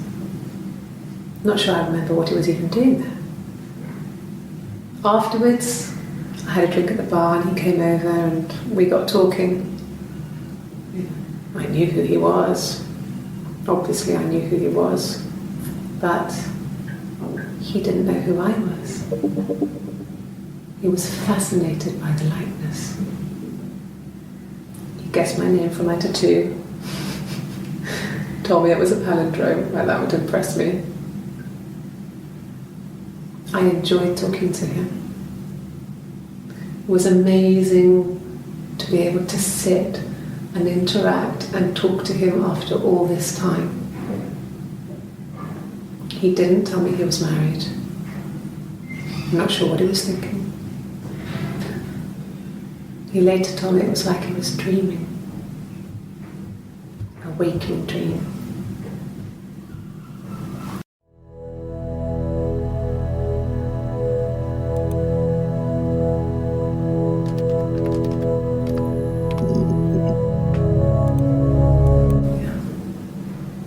I'm not sure where the dollhouse came from. I don't know if it was given to them or they inherited it. I mean, they wouldn't have had the money to buy it. It was so huge. It must have been taken up to the attic in parts and then reassembled up there. It's a beautiful thing. Wallpaper to scale, little furniture, the lights work, mirrors, beds. big duvets and pillows. We spent hours and hours playing in it, invented all these characters and families who lived there. We wrote paperwork for them all, passports, diaries, and gave them all really elaborate stories. Once, a moth got trapped in there. We'd left a light on. It was making the most horrendous noise. We tried to kill it, but it was tough. We ended up crushing it under a copy of the Arabian Nights.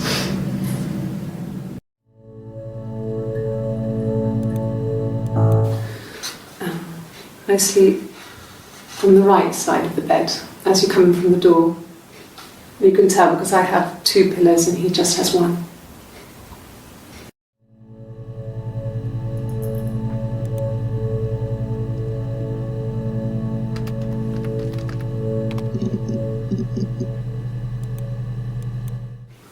I don't know if anyone really changes. You just become more yourself. Simon was my prince, and that hasn't changed.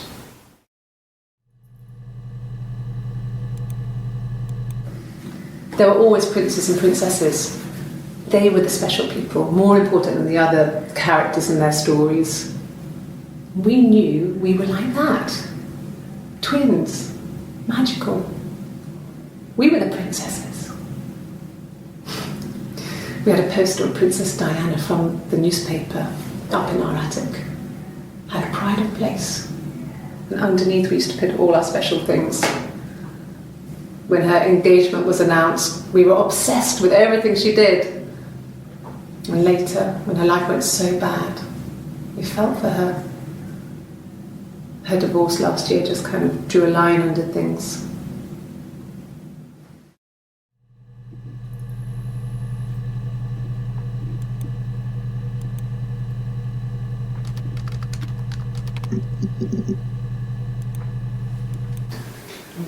Yeah, I guess. I mean, I'm quite a private person and I didn't want to get into the detail of the argument.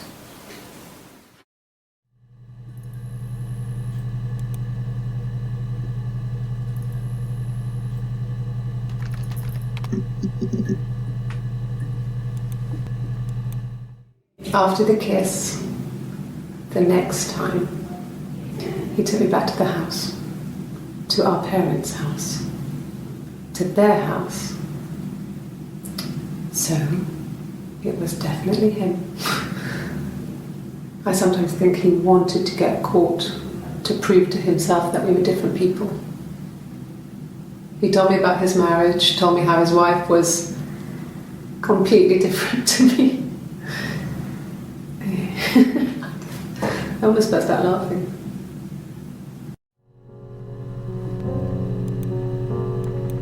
I can take this stuff off now. Did I prove I'm innocent?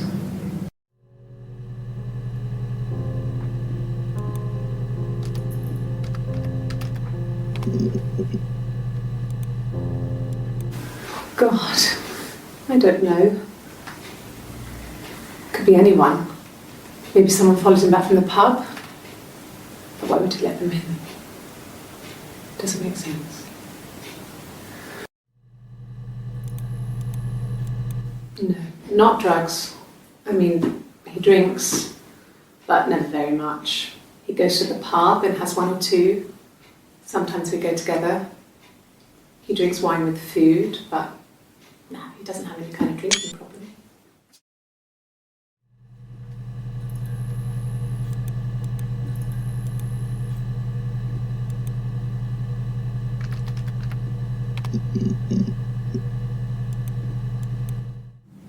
No. No, he wasn't wearing his wedding ring.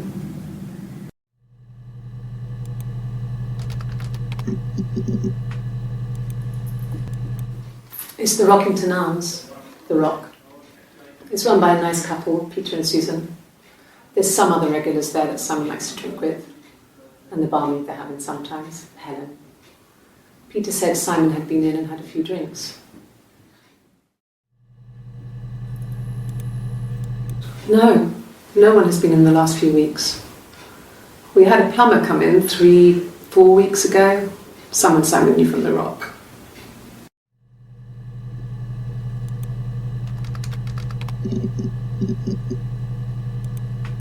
Yeah. I've been round to Doug and Eleanor's and they're very worried. I feel sorry for them.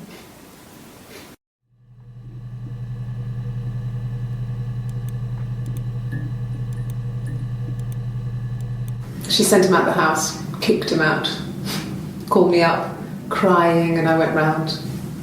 I guess I had a feeling I could hear something was wrong in her voice, but I wasn't sure what it was.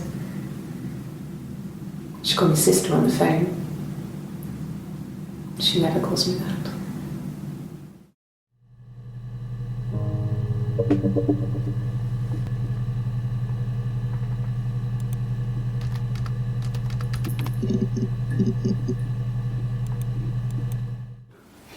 Are you married? How is your sex life?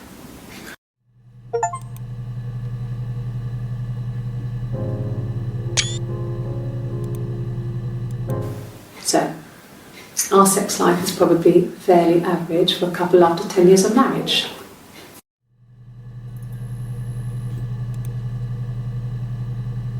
No!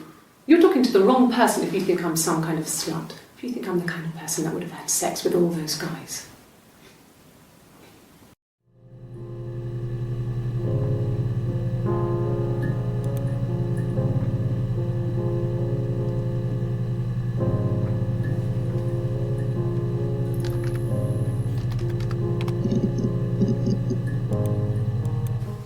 He was wearing a shirt, a blue turtleneck shirt and jeans.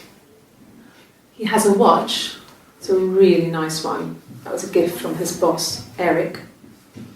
He had his coat, a long grey duffel coat, like Paddington Bear. He would have taken that with him, it's not in the house.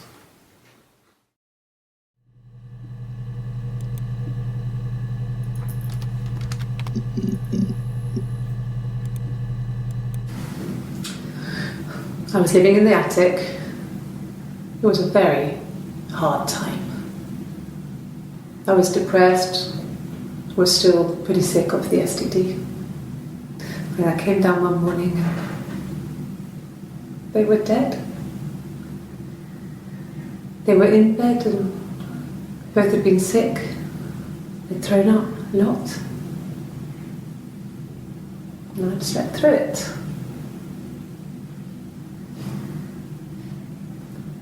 The police said it was the mushrooms they ate. Dad was a mushroom expert. He used to take us picking with him and he taught us how to recognise them. And there's no way he would have picked death caps.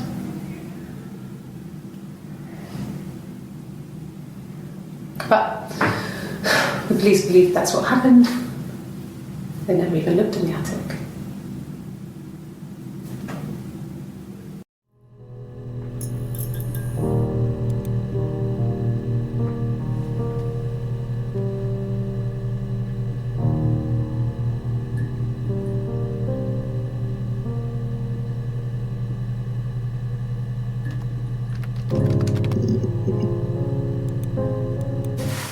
Silverleaf? No. He normally silvers them properly. This mirror, it's supposed to look antique. The reflection isn't as good. It's the perfect mirror for someone who doesn't like to look at their own reflection.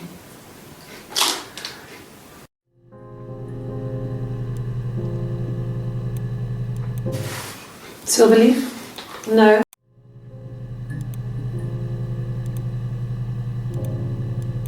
Yes, that would be in his wallet.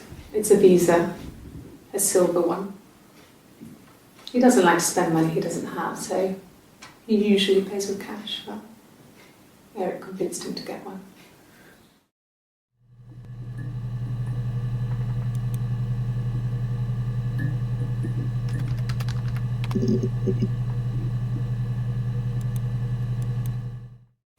The mirror. I can't remember. I put it somewhere safe. Upstairs, I think. I haven't looked at it since.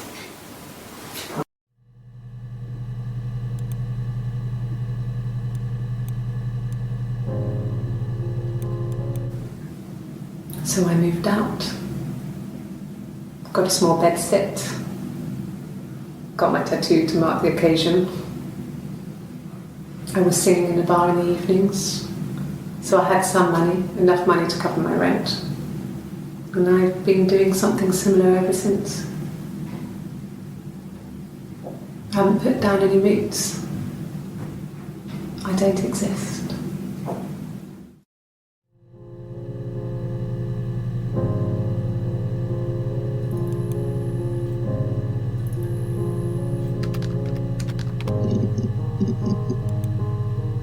Yeah, I pulled over and slept in the car.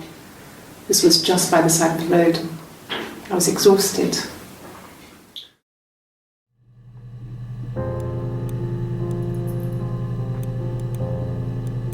Yes. I got to Glasgow, I was exhausted, so I pulled over and slept in the car. I woke up because a rubbish truck went past. I got some petrol, bought a coffee and a pastry, tried calling someone from a payphone, and then headed back.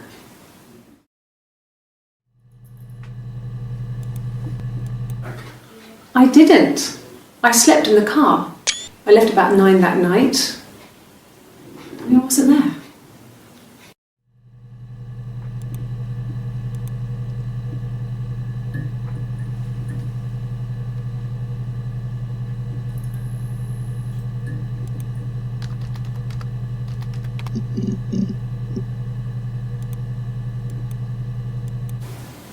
Okay.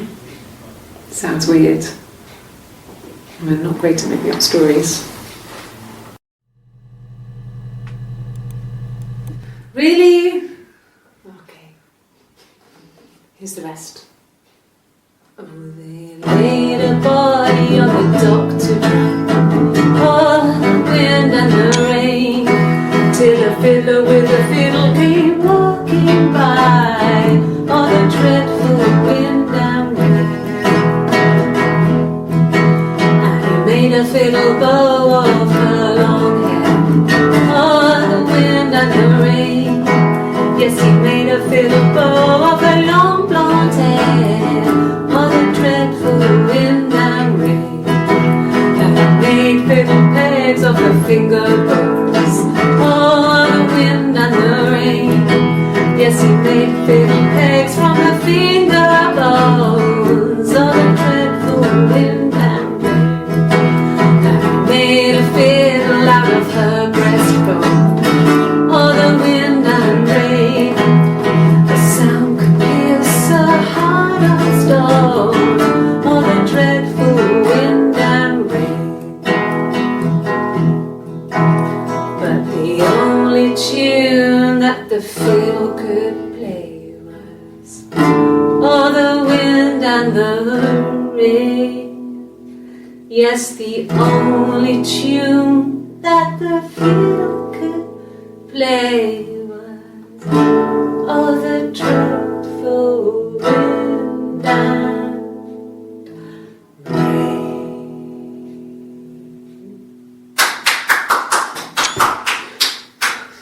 Anything you sing may be used as evidence against you.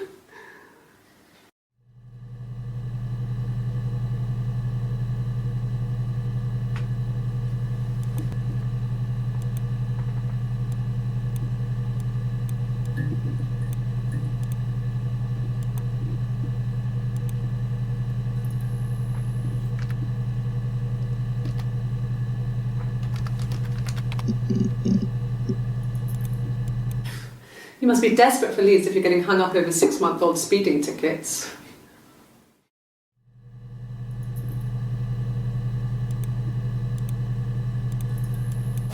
Well, I don't know. I probably had to pop out and get something, that's why I was speeding. And that wouldn't have been noted on my timesheet. But I really can't remember back to February.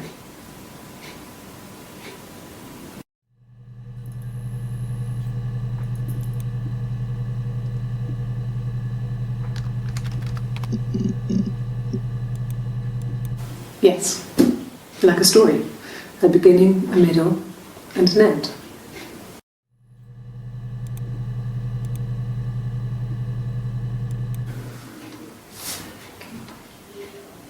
Well, she has a knife. She's been cooking, I guess. She's been cooking him his favourite meal. She's his wife. And he's asleep and she doesn't want to wake him because he's ill. That's why she's sad. Because he's ill and he might die. It's kind of a sad story, so I'm not sure how it ends.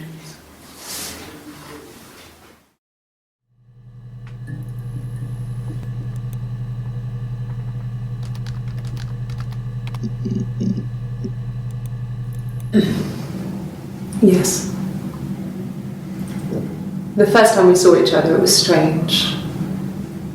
We both realised at the same moment, I think.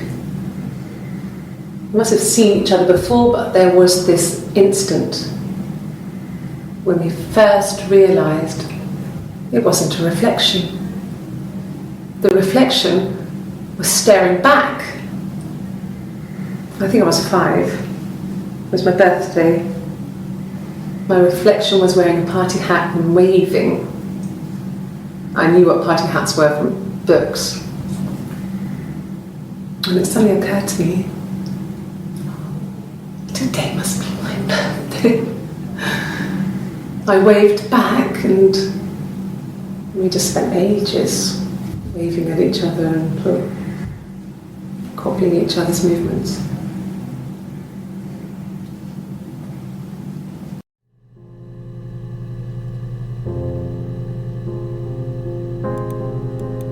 No.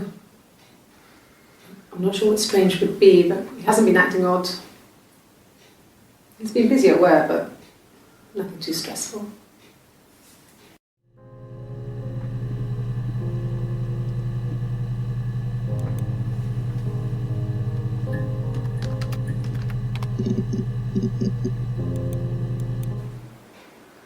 Black coffee, thanks.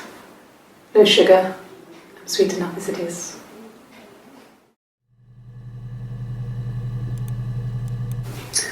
A cup of tea would be good, thanks. Just 1 sugar.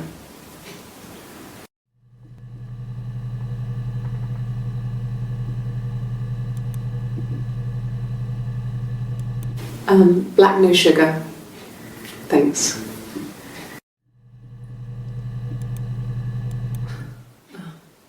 Coffee, I guess. Milk and sugar.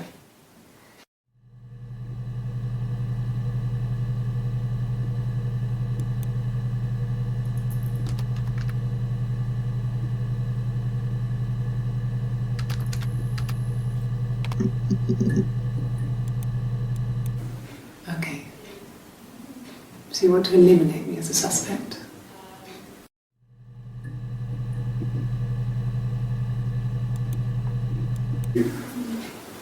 That should eliminate me as a suspect. If I was in Glasgow, can't be in 2 places at once.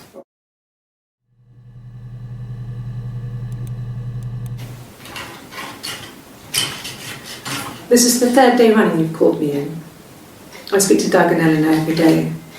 And they say you've been asking a lot of questions about me. Should I be worried? Am I a suspect?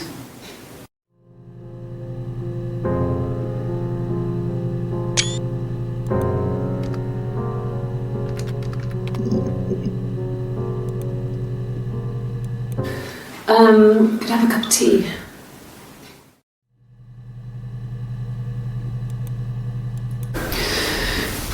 Maybe a fresh cup of tea?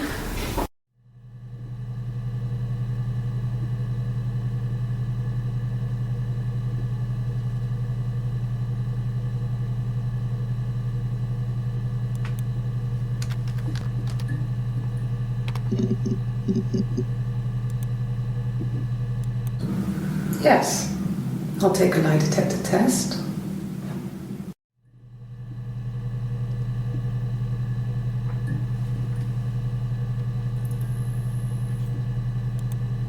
I've never taken a lie detector test before. Does it really work?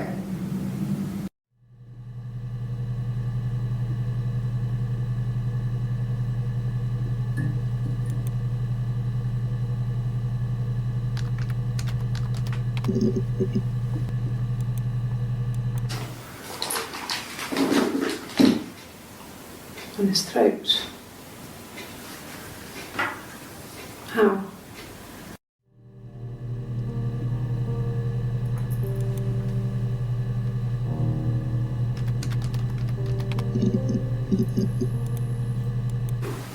Well, I remember the ticket, of course. I paid it without telling Simon. Didn't want to get told off. And they put points on the license.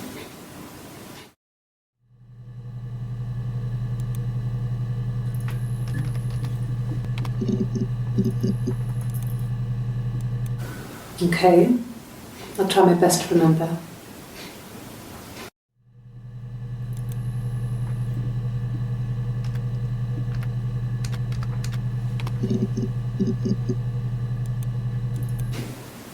Twins?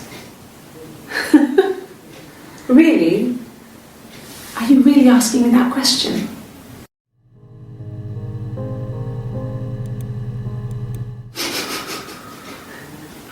Are you out of your mind? Twins?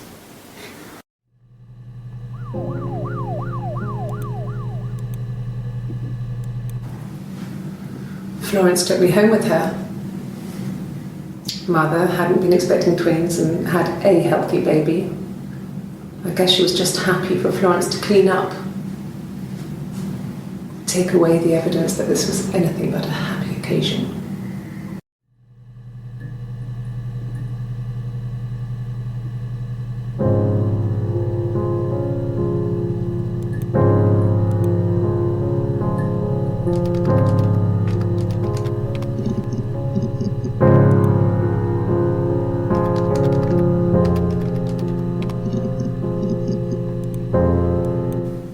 Yes, I understand my rights. No, I don't need a lawyer.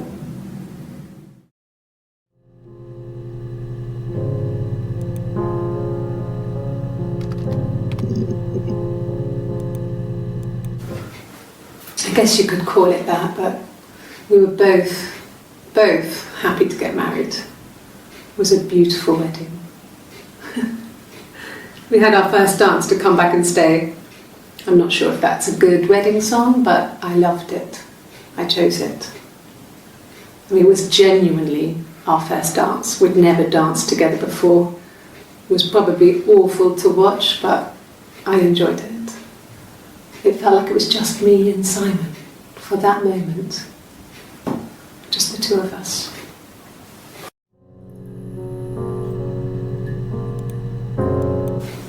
What about us?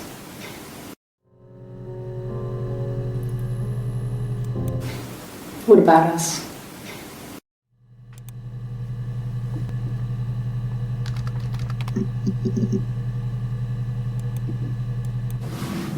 Yes, it was a cremation for the best. We both wore black and had veils, so it was easy. And after the funeral, everyone came back to the house. Hannah served up sandwiches, and I stayed out of sight.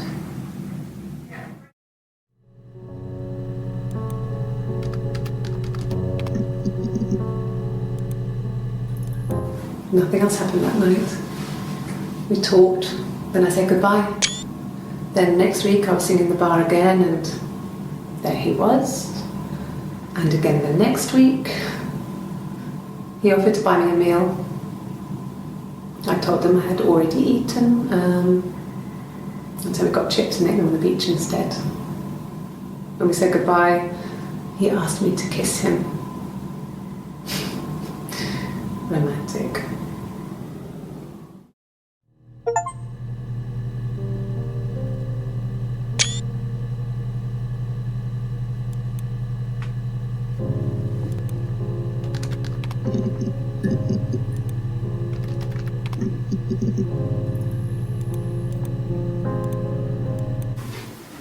Simon was very moral about that sort of thing. He wouldn't just walk out there and sleep with anyone. He wasn't that kind of guy. He took his marriage very seriously.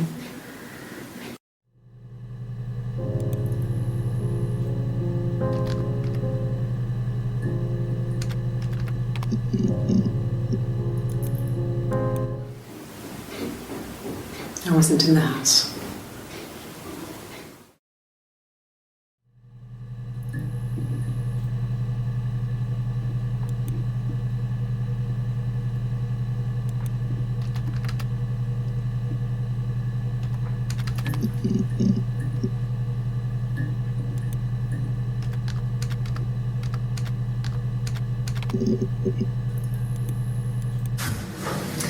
When we weren't together, we'd send secret messages by tapping out a code that we'd learned from a book, the knock code, something prisoners of war would use. We'd tap them out on radiator pipes or the attic floor.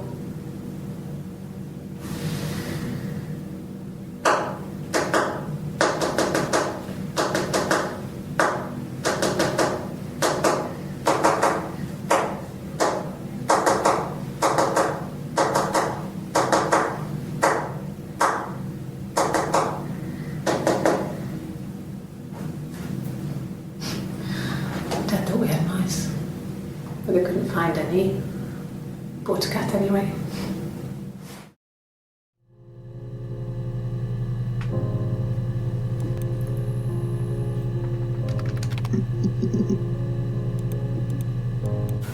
A wig? You mean, what type of wig?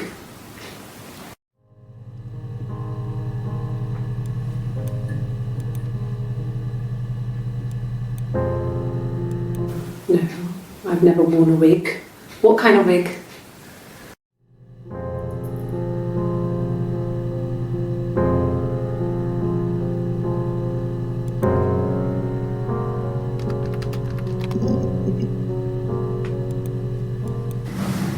Florence raised me in her home. I never left it. She kept me out of sight. It wasn't odd for people to see a midwife with a baby, carrying in supplies, washing nappies, that sort of thing. I never knew any different. I grew up looking out of my window and seeing her across the road. I thought it was like a reflection in the mirror. She was me.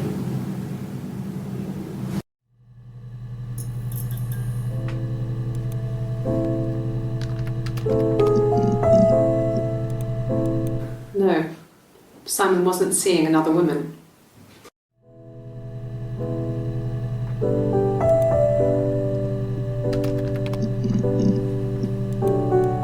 Sorry, yeah, I get it. Yes.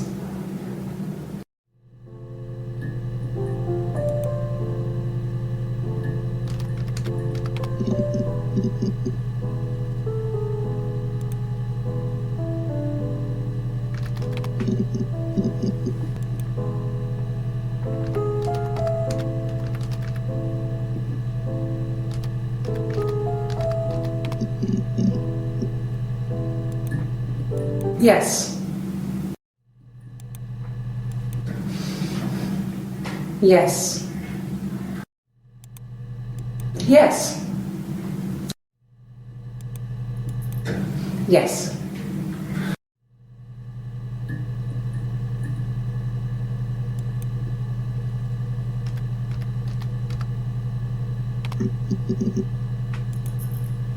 No.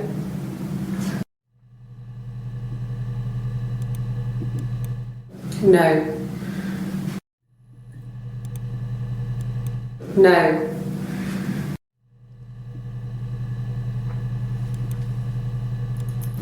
No.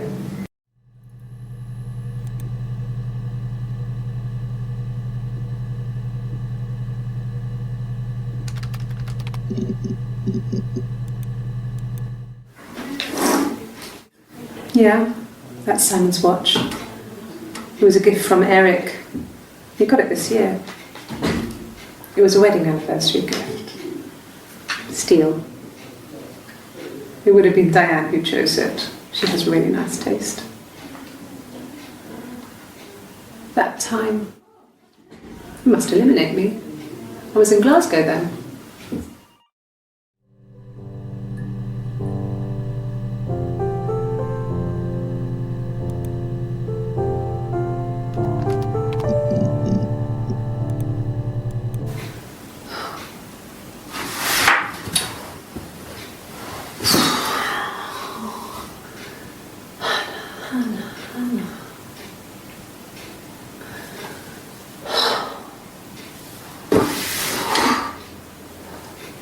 What are you doing talking about Eve?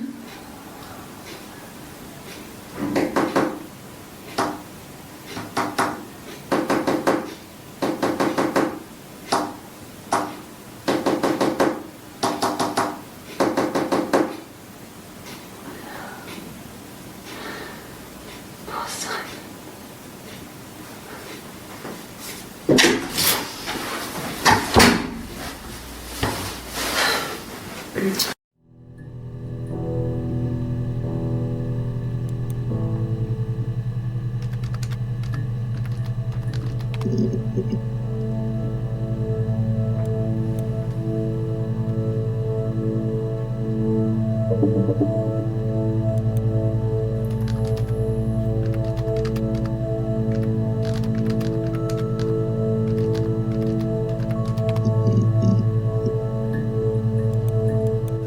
No, I have never been unfaithful. I've never cheated on Simon.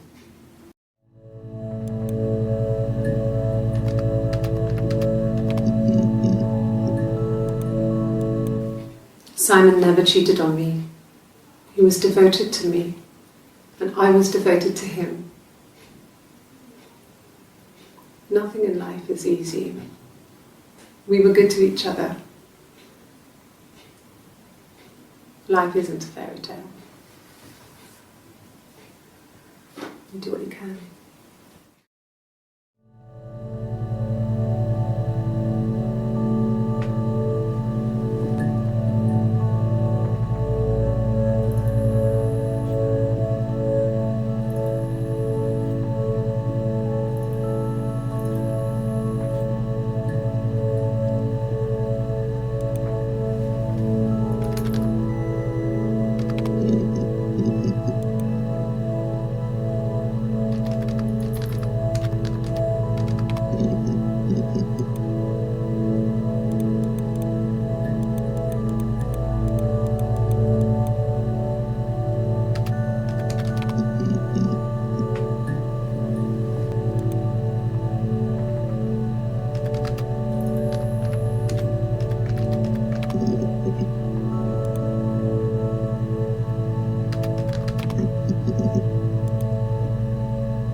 She recognized me from the window.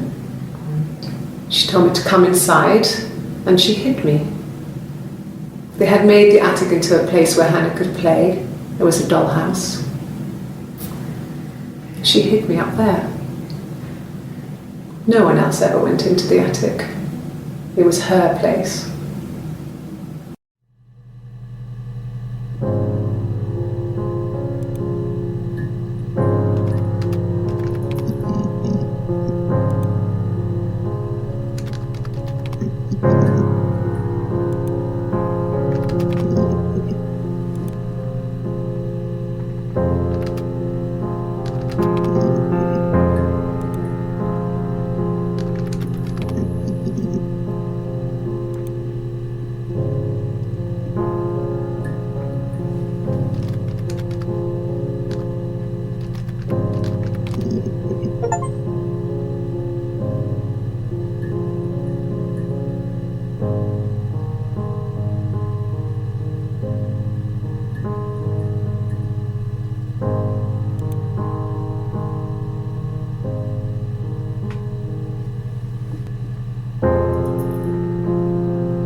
had to let myself in. The door locks if it swings too.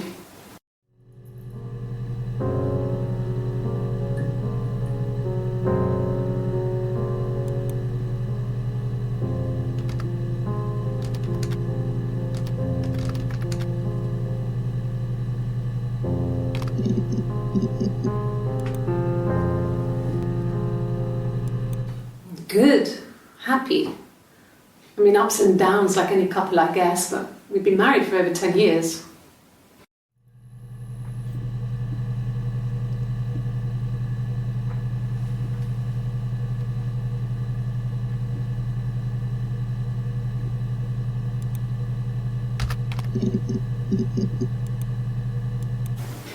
It's all that matters, really. The baby. Simon's dead, but the baby, that's how he will live on. Our baby.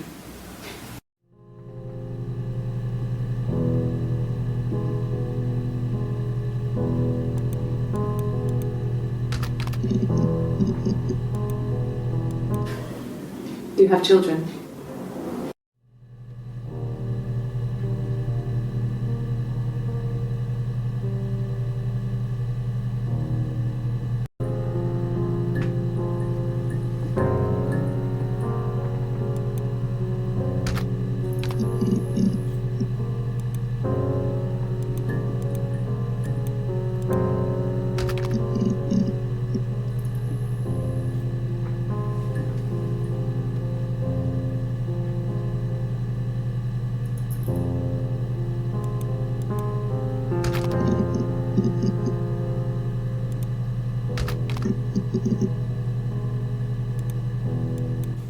Rehearsed? You ask me the same question, you'll get the same answer. Is that your evidence? Of course I thought about what happened then. It's all I've thought about. My husband is dead.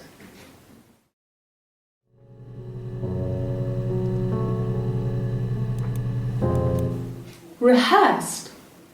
You ask me the same question, you'll get the same answer. Is that your evidence? Of course I thought about what happened then. It's all I've thought about. My husband is dead.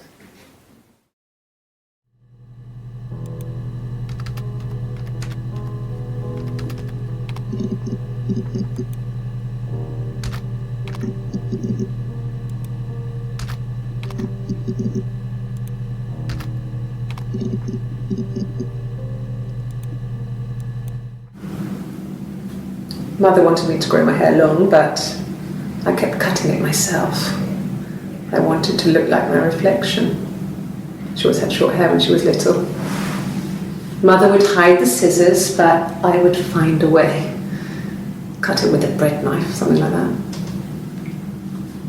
My reflection would always leave her house and go on adventures, but I never could. Mother taught me at home, and I had books and TV. Oh, TV was magical, but it was only on when it wanted to be, so I spent a lot of time reading books.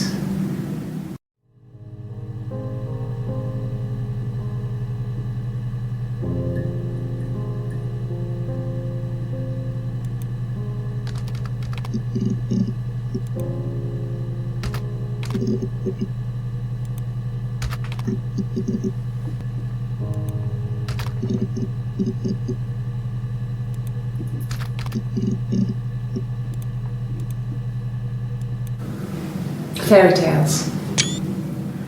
Stories about lost princesses, evil witches, magical mirrors and lost children. So you see, even before I knew the truth, I'd found it in those stories.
Thank